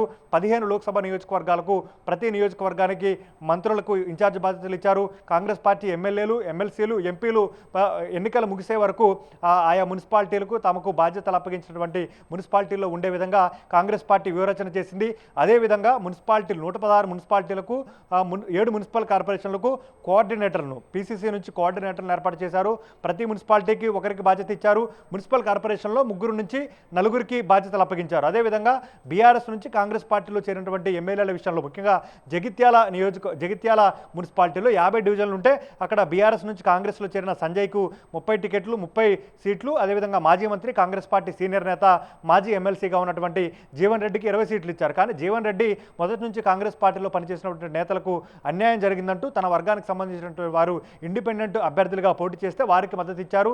గద్వాలలో అక్కడ కాంగ్రెస్ పార్టీ తరపున పోటీ చేసి ఓడిపోయినటువంటి సరితా తిరుపతయ్య యాదవ్, అక్కడ బీఆర్ఎస్ నుంచి కాంగ్రెస్లో చేరినటువంటి బండ్ల కృష్ణమోహన్ రెడ్డి, ఈ 2 వర్గాల మధ్య టికెట్ ఫైట్ నడవగా ఎక్కువ టికెట్లు బండ్ల కృష్ణమోహన్ రెడ్డికి వెళ్ళగా సరితా తిరుపతయ్య వర్గం రెబల్స్గా పోటీ చేశారు. ఇట్లా కాంగ్రెస్ పార్టీలో కొన్ని పార్టీ నుంచి, బీఆర్ఎస్ నుంచి కాంగ్రెస్ పార్టీలో చేరినటువంటి ఎమ్మెల్యేల నియోజకవర్గాల్లో కొంత ఇబ్బందులు ఎదురయ్యాయి. దీనికి సంబంధించి పీసీసీ వెంటనే రంగంలోకి దిగి సర్దుబాటు చర్యలు చేపట్టింది. అయినప్పటికీ కొంతమంది రెబల్స్ పోటీలో ఉన్నారు. అయితే ఫలితాల ఆధారంగా అప్పుడు ఆ ఫలితాలను బట్టి ఆ ఫలితం కాంగ్రెస్ పార్టీకి అనుకూలంగా వస్తుందా, వ్యతిరేకంగా వస్తుందో, ఒకవేళ వారు గెలిచి కాంగ్రెస్ పార్టీకి సపోర్ట్ చేస్తే మున్సిపాలిటీలో కాంగ్రెస్ పార్టీకి అడ్వాంటేజ్గా మారుతుంది.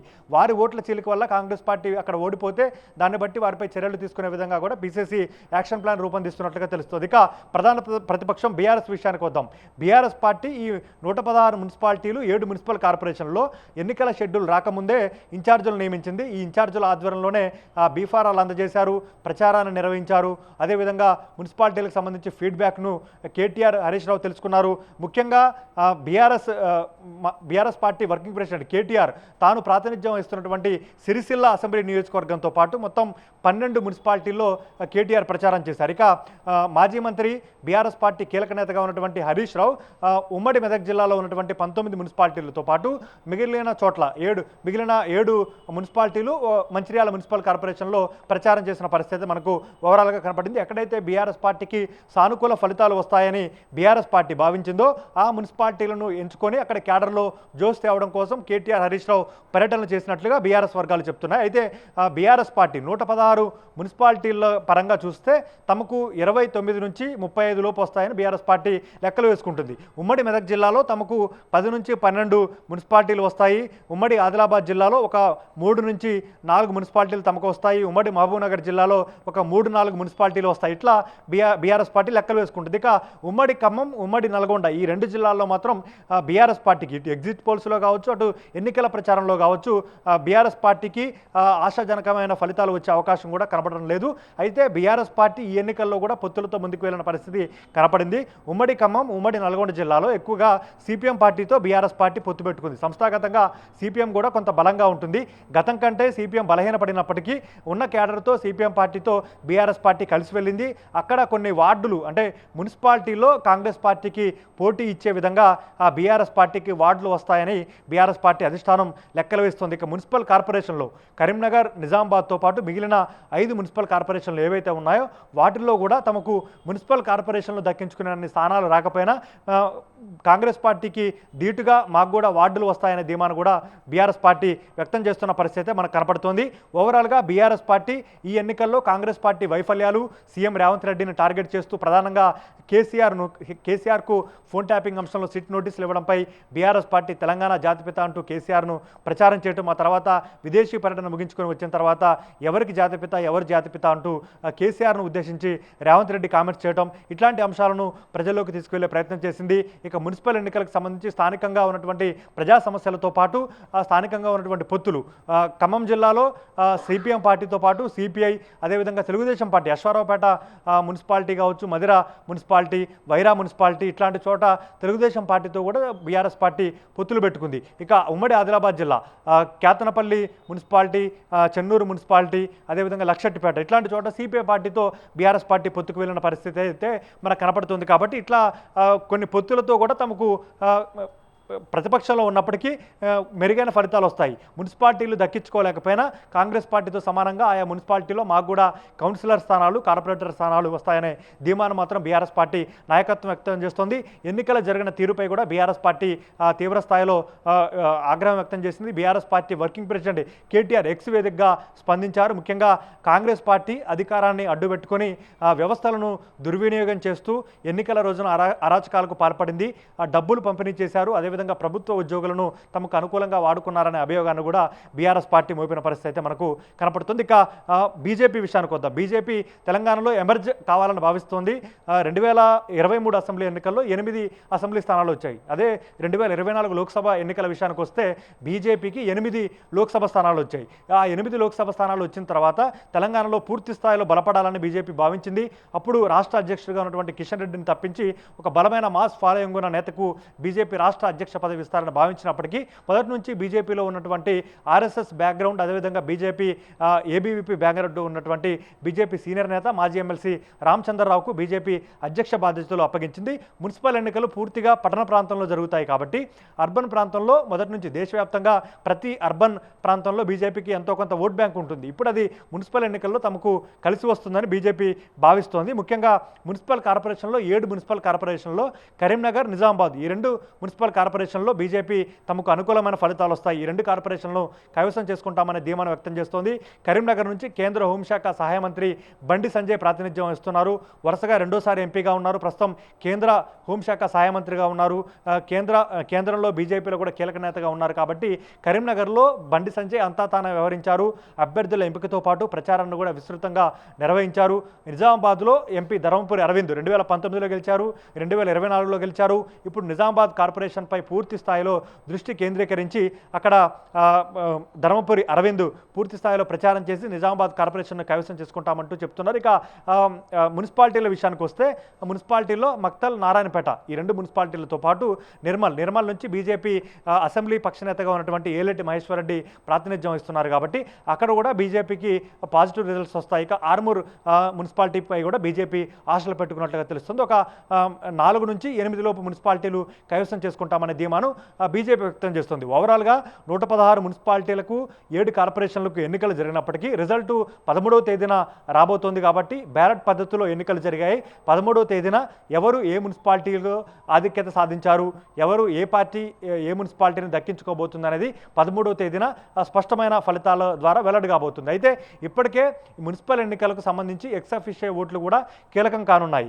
ఎమ్మెల్యేలు, ఎమ్మెల్సీలు, లోక్సభ, రాజ్యసభ సభ్యులు ఎక్స్ అఫిషియో సభ్యులుగా ఉంటారు.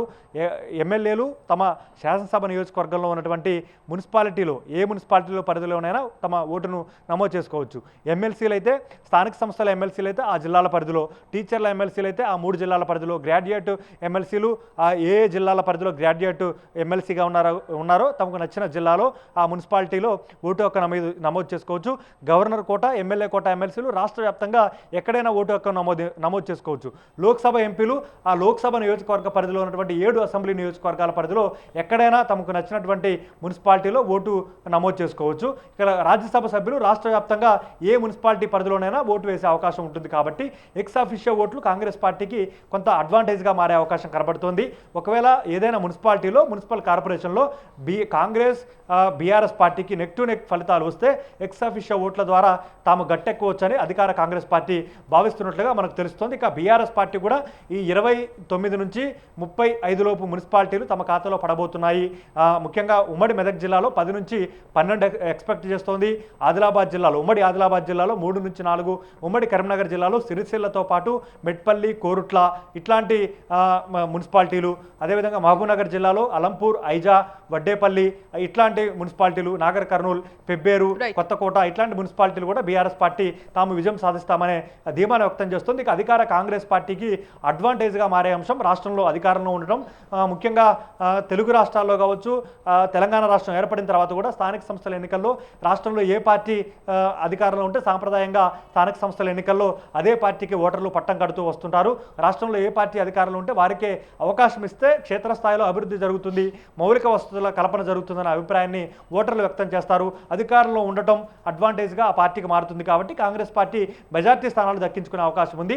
గతంలో బీఆర్ఎస్ పార్టీ 90% పైగా స్థానాలు దక్కించుకుంది. ఇప్పుడు కాంగ్రెస్ పార్టీకి ఆ మేరకు స్థానాలు వస్తాయి, అంతే స్థాయిలో వస్తాయా లేదా అనేది ఇక్కడ మనం చూడాల్సి ఉందని చెప్పుకోవచ్చు. ఓవరాల్గా ఈరోజు మున్సిపాలిటీ ఎన్నికలు చెదురుమదురు ఘటనలు మినహా అంతా ప్రశాంతంగా జరిగింది. ఈ నెల 13వ తేదీన ఎన్నికల రిజల్ట్స్ రాబోతున్నాయి. కాబట్టి ఈ రిజల్ట్స్లో అధికార కాంగ్రెస్ పార్టీకి ఎన్ని స్థానాలు దక్కబోతున్నాయి, ప్రధాన ప్రతిపక్షం బీఆర్ఎస్ పార్టీకి ఎంత మేరకు మున్సిపల్ కౌన్సిలర్ స్థానాలు, కార్పొరేటర్ స్థానాలు, మున్సిపాలిటీలు దక్కుతాయి.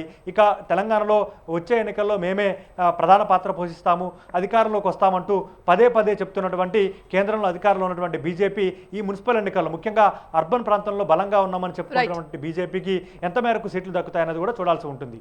Right, thank you Savin. Right, welcome back. Yes Sarika, ఇప్పటి వరకు దాదాపు అన్ని నియోజకవర్గాలకు సంబంధించి కూడా సర్వే పోల్స్ నిర్వహించారు. ఇప్పుడు ఆదిలాబాద్ కావచ్చు, ఇటు మెదక్ కావచ్చు, మహబూబ్ నగర్ కావచ్చు, రంగారెడ్డి కావచ్చు, ఈ నియోజకవర్గాల్లో అసలు ఆ పోలింగ్ ఎంత మేర నమోదైంది, పరిస్థితి ఏ విధంగా ఉంది, ఏ పార్టీకి ఎక్కువ విజయ అవకాశాలు కనిపిస్తున్నాయి అని అనుకోవచ్చు? ఇంతకుముందు మన ప్రతినిధి చెప్పినట్లు ఇప్పుడు వరకు కూడా అంటే 75 దాటింది పర్సెంటేజ్ అంటున్నారు. బహుశా 80 దాటుతుందని నేను అనుకుంటున్నాను. ఫైనల్ ఫిగర్స్ వచ్చే వరకు కూడా మనం దాన్ని కంక్లూడ్ చేయలేము. ఇక ఆదిలాబాద్కు సంబంధించినటువంటి వివరాలు చూద్దాం. ఇప్పటివరకు మనం చర్చించినటువంటి 4 జిల్లాలకు సంబంధించిన అన్నీ కూడా చెప్తాను. ఆదిలాబాద్కు సంబంధించినంత వరకు కొంత బీఆర్ఎస్ కూడా ఇక్కడ బలంగా కనిపిస్తూ ఉంది. ఇక్కడ ఒక గొప్ప విషయం ఏంటంటే ఇక్కడ కొంత ఎంఐఎం కూడా ఒక మున్సిపాలిటీలో బలంగా కనిపిస్తూ ఉంది. ప్రధానంగా ఆదిలాబాద్లో 49 స్థానాల్లో 15 నుంచి 16 కాంగ్రెస్ పార్టీ గెలుచుకున్నట్లయితే బీఆర్ఎస్ 9 నుంచి 11 వరకు గెలుచుకునేటువంటి అవకాశం ఉంది అని చెప్తున్నారు. అయితే భైంసాలో 26 స్థానాలు ఉన్నాయి. ఇందులో జరిగేటువంటి దాంట్లో కాంగ్రెస్ అంతా 5 స్థానాలకు పరిమితం అవుతుంది అనుకున్నట్లయితే బీఆర్ఎస్ కూడా అంతే 3 నుంచి 4 స్థానాలకు పరిమితం అవుతుంది. అయితే ఎంఐఎం వచ్చేసి 12 నుంచి 15 స్థానాల వరకు గెలిచేటువంటి అవకాశం ఉంది అనేటువంటిది ప్రస్తుతం వస్తున్నటువంటి రిపోర్ట్. ఇక ఖానాపూర్ ఇక్కడ కూడా అంతే 12 స్థానాల్లో ఉన్నాయి. అది కాంగ్రెస్, ఖానాపూర్ చాలా చిన్నది, బట్ ఇక్కడ 12 స్థానాల్లో కాంగ్రెస్ 3 నుంచి అంటే హోరాహోరీ జరిగేటువంటి అవకాశం ఉంది. ఇక్కడ బీజేపీ కూడా ఈక్వల్ ఇది ఉన్నది, అంటే ప్రతిదీ కూడా 3 నుంచి 4 స్థానాలకే పరిమితం అయ్యేటువంటి అవకాశం కనిపిస్తూ ఉంది. కాబట్టి ఎవరికి మద్దతు ఇస్తారో లేదా ఎక్కడైనా ఇండిపెండెంట్ ఒకళ్ళు గెలిస్తే వాళ్ళు చాలా కీలకంగా అయ్యేటువంటి అవకాశం కనిపిస్తూ ఉంది. నిర్మల్లో 42 స్థానాలు ఉన్నాయి. 42కి సంబంధించి 13 నుంచి 15 కాంగ్రెస్ పార్టీ గెలిస్తే బీఆర్ఎస్ తక్కువగా అంటే 4 నుంచి 5 ఉంటుంది. మేబీ ఇక్కడ కూడా బీజేపీ కొంత బలంగా కనిపిస్తుంది, కాంగ్రెస్తో ఈక్వల్గా కనిపిస్తూ ఉంది. అంటే రెండు కూడా 13 నుంచి 15 స్థానాలు గెలుచుకునేటువంటి అవకాశం ఉంది. ఎంఐఎం బహుశా ఇక్కడ కీరోలోకి వచ్చేటువంటి అవకాశం ఎక్కువగా ఉంది. ఇక ఆసిఫాబాద్లో 20 స్థానాలు ఉన్నాయి. 20 స్థానాలకు గాను ఇందులో కాంగ్రెస్ పార్టీ 8 నుంచి 9 గెలిచేటువంటి అవకాశం ఉంది. అట్లాగే బీఆర్ఎస్ 6 నుంచి 7. అంటే ఆసిఫాబాద్ దాదాపు కాంగ్రెస్కు ఎక్కువగా ఎడ్జ్ కనిపిస్తూ ఉంది. తర్వాత కాగజ్ నగర్లో 30 స్థానాలు ఉన్నాయి. ఇందులో కూడా కాంగ్రెస్ 6 నుంచి 7 అయితే బీఆర్ఎస్ కొంత బలంగా కనిపిస్తుంది, 12 నుంచి 13 స్థానాలు. అంటే మిగతా పార్టీల కంటే కూడా లార్జెస్ట్ పార్టీగా వచ్చేటువంటి అవకాశం కనిపిస్తూ ఉంది. బెల్లంపల్లిలో 34 గాను కాంగ్రెస్ పార్టీ 16 వరకు గెలిచేటువంటి అవకాశం ఉందని చెప్తున్నారు. మేబీ బీఆర్ఎస్ కూడా డిఎన్ఏ లాగే పోటీ పడుతుంది. సో ఇక్కడ కూడా కీలకమైనటువంటిది ఇతరులు బీజేపీ వాళ్ళు కీలకం అయ్యేటువంటి అవకాశం ఉంది. అయితే కాంగ్రెస్కి కొద్దిగా ఎడ్జ్ ఎక్కువగా కనిపిస్తుంది. ఇక చెన్నూరులో 18 స్థానాలు ఉన్నాయి. కాంగ్రెస్ 10 వరకు గెలుచుకుంటుంది అంటున్నారు. బీజేపీ 1 నుంచి 2 అయితే బీఆర్ఎస్ 4 నుంచి 5 అంటున్నారు. సో కాంగ్రెస్ పార్టీకి ఎక్కువగా చెన్నూరు కూడా అవకాశం కనిపిస్తుంది. కేతనపల్లిలో 22కి కాంగ్రెస్ పార్టీ కొంత తక్కువ, బీఆర్ఎస్ 9 నుంచి 10 స్థానాలు గెలుస్తుంది అంటున్నారు. మేబీ ఇది బహుశా బీఆర్ఎస్ ఖాతాలో పడినా కూడా ఆశ్చర్యపోనక్కర్లేదు, ఎక్కువగా ఎడ్జ్ బీఆర్ఎస్కి కనిపిస్తూ ఉంది. లక్సెట్టిపేటలో 15 మాత్రమే ఉన్నాయి. 15 స్థానాల్లో కాంగ్రెస్ పార్టీ దాదాపు ఒక 8 స్థానాల వరకు గెలిచేటువంటి అవకాశం ఉంది అన్నారు. 8 స్థానాలు గెలిచేట్లయితే అధికారం ఖచ్చితంగా కాంగ్రెస్ పార్టీకి వశమవుతుంది. బీఆర్ఎస్ కూడా 4 స్థానాలకే పరిమితం అయ్యేటువంటి అవకాశాలు ఉన్నాయి. బీజేపీ నామమాత్రంగానే కనిపిస్తోంది ఇక్కడ. ఇక దీని తర్వాత చూడాల్సినటువంటి అంశం అంటే ఇదంతా కూడా ఆదిలాబాద్కు సంబంధించినటువంటి రిపోర్ట్. అది అలాగే మహబూబ్నగర్కి సంబంధించి ఇందులో 18 మున్సిపాలిటీల్లో ఎన్నికలు జరిగాయి. 18 మున్సిపాలిటీల్లో కాంగ్రెస్ దాదాపు 11 స్థానాలు గెలుచుకుంటుందని సర్వే చెప్తోంది.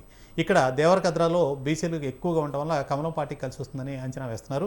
అది ఎంతవరకు ఉంటుందనేది ఇంకా పూర్తి స్థాయిలో లేదు. కానీ 12 వార్డులో బీజేపీ అత్యధికంగా 6 నుంచి 7 గెలిచేటువంటి అవకాశం ఉందంటున్నారు. 6 నుంచి 7 గెలిచేట్లయితే ఖచ్చితంగా అధికారాన్ని చేజిక్కించుకునేటువంటి అవకాశం ఉంటుంది.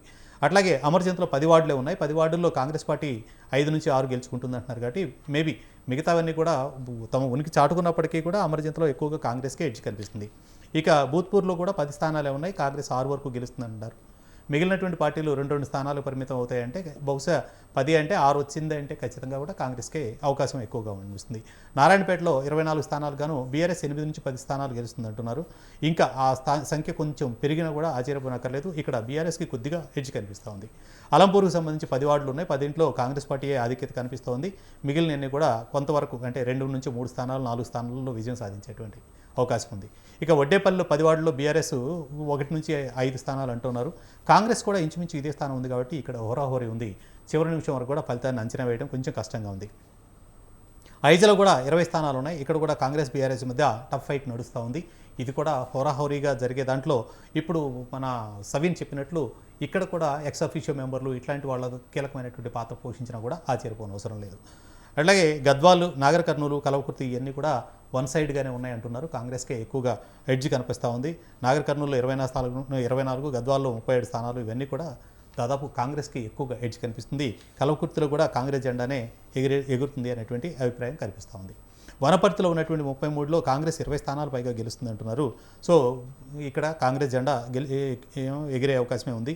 అలాగే ఫిబ్రవరిలో కూడా కాంగ్రెస్ పార్టీకి ఎక్కువగా అవకాశాలు కనిపిస్తున్నాయి. కొత్తకోటలో బీజేపీ ఖచ్చితంగా గెలుచుకునేటువంటి అవకాశాలు ఉన్నాయనేటువంటిది అంచనా. ఎందుకంటే 15లో 8 స్థానాలు గెలిచే అవకాశం ఉందని చెప్తున్నారు. ఆత్మకూరులో 10 వార్డుల్లో మెజారిటీ స్థానాలు బీజేపీ నుంచి గెలుచుకునేటువంటి అవకాశం ఉందని చెప్తున్నారు. కాంగ్రెస్ బీఆర్ఎస్ తర్వాత స్థానాలకు అంటే 2వ స్థానం కోసం పోటీ పడే అవకాశం ఉంది. కోసిగిలో 16 స్థానాలు ఉన్నాయి. అందులో 9 నుంచి 10 స్థానాలు కాంగ్రెస్కి వస్తుందని చెప్తున్నారు. ఇక్కడ బీఆర్ఎస్ 3 నుంచి 4 స్థానాలకే పరిమితం అవుతుంది. బీజేపీ కూడా 1-2 చోట్లే ఉంటుంది. ఇక మద్దూరులోని 16 వార్డులో కూడా కాంగ్రెస్ 10 స్థానాల పైగా గెలిచేటువంటి అవకాశం ఉందంటున్నారు. ఇక మక్తల్లో బీజేపీ హవా ఎక్కువగా కనిపిస్తోంది. ఇది బహుశా బీజేపీ ఖాతాలోకి వెళ్ళినా కూడా ఆశ్చర్యపోనక్కర్లేదు. 16 స్థానాల్లో ఉంటే అందులో 10 చోట్ల గెలిచేటువంటి అవకాశాలు ఉన్నాయి అంటున్నారు. ఇక కొల్లాపూర్లో కాంగ్రెస్ గెలుచుకుంటుందనేటువంటి ఒక అంచనా ఉంది. ఇందులో 19 స్థానాలు అంటే 15 వరకు కాంగ్రెస్కి రావస్తుందంటే దాదాపుగా ఇది 80% గెలిచేటువంటి అవకాశం ఎక్కువగా కనిపిస్తూ ఉంది. దీని తర్వాత మనం ప్రస్తావించకుండా వదిలేసినటువంటిది మెదక్ జిల్లా. మెదక్కి సంబంధించినటువంటిది మెదక్ ఉమ్మడి జిల్లాలో మొత్తం 19 మున్సిపాలిటీలు ఉన్నాయి. రాష్ట్రంలో అత్యధిక మున్సిపాలిటీలు ఉన్నటువంటి జిల్లా మెదక్. సో వీటిలో మెదక్ జిల్లాలో ఇక్కడ ఒక గొప్ప విషయం ఏంటంటే బీఆర్ఎస్ మిగతా అన్ని జిల్లాల కంటే కూడా మెదక్లో కొంత ఎక్కువ బలంగా కనిపిస్తూ ఉంది. అంటే కొంత అర్బన్ ఓటర్ కూడా ఎక్కువ హైదరాబాదు సరౌండింగ్లో ఎక్కువగా ఉండడం ఇదంతా కూడా కారణం అయి ఉండొచ్చు. మేబీ ఇక్కడ దాదాపు అంటే టోటల్గా ఉన్న వాటిలో 5 నుంచి 6 మున్సిపాలిటీలను కనుక కాంగ్రెస్ గెలుచుకుంటే 11 మున్సిపాలిటీలు బీఆర్ఎస్ గెలిచేటువంటి అవకాశం ఉంది అంటున్నారు. ఇక 0 నుంచి 1 బీజేపీకి గెలిచే అవకాశం ఉందంటున్నారు. వీటిలో ఇస్నాపూర్కు సంబంధించినంత వరకు కూడా బీఆర్ఎస్కే ఎడ్జ్ కనిపిస్తుంది, బీఆర్ఎస్ కంటే కాంగ్రెస్కు ఎడ్జ్ కనిపిస్తూ ఉంది. 12 నుంచి అంటే మొత్తం 26 ఉన్నాయి, ఇక్కడ 15 స్థానాల వరకు గెలిచే అవకాశం ఉందని చెప్తున్నారు. అట్లాగే ఇంద్రేశంలో కూడా 18 వార్డులకు గాను బీఆర్ఎస్ 7 నుంచి 10 గెలుస్తుందని చెప్తున్నారు. సో ఇక్కడ బీఆర్ఎస్కి ఎడ్జ్ కనిపిస్తుంది. జిన్నారంలో కూడా బీఆర్ఎస్ కాంగ్రెస్ మంచి టఫ్ ఫైట్ నడుస్తూ ఉంది. 8 నుంచి 10 రెండింటికి కూడా ఛాయిస్ ఉంది. అలాగే గుమ్మడిదలలో కూడా 20 వార్డులు కానీ బీఆర్ఎస్ 12 నుంచి 14, అంటే ఇది ఎక్కువగా బీఆర్ఎస్కి ఎడ్జ్ కనిపిస్తూ ఉంది. ఇక గడిపోతారంలో కూడా 18 వార్డులో బీఆర్ఎస్ 10 నుంచి 11 స్థానాలు గెలిచేటువంటి అవకాశం ఉందన్నారు. అలాగే సదాశివపేటలో 26 వార్డులు ఉన్నాయి. వీటిలో కూడా బీఆర్ఎస్ ఖచ్చితంగా 9 నుంచి 11 అంటున్నారు. కాంగ్రెస్ కూడా అంతే 10 నుంచి 11 స్థానాలు 12 స్థానాల వరకే పరిమితం అంటున్నారు. కాబట్టి ఇది కూడా బాగా టఫ్ ఫైట్ జరిగిందని మనం అనుకోవచ్చు. ఇక సంగారెడ్డిలో కూడా కాంగ్రెస్ పార్టీ 12 నుంచి 16 స్థానాలు గెలిచే అవకాశం ఉంది అంటున్నారు. సో బీఆర్ఎస్ కూడా ఇంచుమించు అదే స్థాయిలో కనిపిస్తూ ఉంది. ఇక్కడ కూడా హోరాహోరీ నడుస్తుంది. ఆందోళనలో కూడా బీఆర్ఎస్ 4-5 స్థానాలు అయితే కాంగ్రెస్కి కొంచెం బాగా ఎడ్జ్ కనిపిస్తుంది. 12 నుంచి 14 స్థానాల వరకు గెలిచేటువంటి వార్డులు గెలిచేటువంటి అవకాశం ఉంది. కోహిర్లో 16 వార్డులకి కాంగ్రెస్ 6 గెలిస్తే అలాగే బీఆర్ఎస్ కూడా ఇంచుమించు 6 నుంచి 7 స్థానాలు గెలిచేటువంటి అవకాశం ఉంది అంటున్నారు. ఇది కూడా టఫ్ అయితే చివరి నిమిషం వరకు కూడా అంచనా వేయలేని పరిస్థితి ఉంది. నారాయణఖేడ్లో 15 వార్డులు ఉంటే బీఆర్ఎస్ పెద్దగా కనిపించడం లేదు. కాంగ్రెస్ మాత్రం హవా చాలా స్పష్టంగా కనిపిస్తుంది. కొంచెం బీజేపీకి ఎడ్జ్ కనిపిస్తూ ఉంది. జహీరాబాద్లో కూడా అదే పరిస్థితి ఉంది. కాంగ్రెస్ కాదు ఇక్కడ బీఆర్ఎస్కి ఎడ్జ్ కనిపిస్తుంది. కాంగ్రెస్ అంటే కొంత టఫ్ ఫైట్ ఉన్నప్పటికీ కూడా కాంగ్రెస్ 14-15 స్థానాలు అయితే బీఆర్ఎస్ 18 వరకు కూడా గెలుచుకునే అవకాశం ఉంది. 37లో 18 అంటే 18 స్థానాలు 19 స్థానాలు వచ్చిందంటే వీళ్ళకి ఎక్కువ అవకాశం ఉంటుంది. At the same time MIM ప్రభావం కూడా ఉంది కాబట్టి కాంగ్రెస్ పార్టీ హస్తగతం చేసుకున్నా కూడా పెద్దగా ఆశ్చర్యపోవాల్సినటువంటి అవసరం లేదు. మెదక్లో ఉన్నటువంటి 32 వార్డుల్లో బీఆర్ఎస్ 14 నుంచి 15 గెలుస్తుందంటున్నారు. కాంగ్రెస్ కూడా 12 నుంచి 13 గెలుస్తుందని చెప్తున్నారు. ఈ రెండు కూడా ఇంచుమించు టఫ్ ఫైట్లోనే ఉన్నాయి. రామాయంపేటలో కూడా అలాగే కాంగ్రెస్ బీఆర్ఎస్ మీద అంటే కాంగ్రెస్ కొంత ఎక్కువ ఎడ్జ్ కనిపిస్తూ ఉంది. అలాగే బీజేపీ బీఆర్ఎస్ రెండు కూడా ఇంచుమించు ఈక్వల్ రేషియోలో కనిపిస్తూ ఉన్నాయి. నర్సాపూర్ పరిస్థితి బీఆర్ఎస్ బీజేపీ కాంగ్రెస్ అన్నింటి మధ్య ఇంచుమించు టఫ్ ఫైట్ కనిపిస్తుంది. ట్రయాంగిల్ ఫైట్ ఉంది ఇక్కడ. తుప్రాన్లో 16 వార్డులకు కాంగ్రెస్ 8 వరకు గెలుస్తుందంటే దాదాపు ఎడ్జ్ కనిపిస్తూ ఉంది.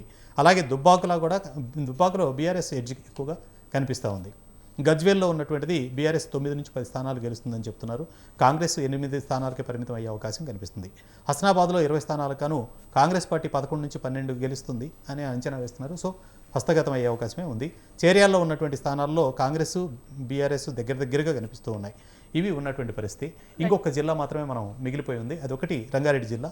రంగారెడ్డి జిల్లాలో 9 నుంచి 10 మున్సిపాలిటీల్లో కాంగ్రెస్ పార్టీ అధికారం చేజిక్కించుకునేటువంటి అవకాశం ఉంది అని చెప్తున్నారు. మొత్తం 13 మున్సిపాలిటీల్లో 9 నుంచి 10 అంటే 2 నుంచి 3 స్థానాలు పూర్తిగా బీఆర్ఎస్కి అవకాశం ఉంటుంది.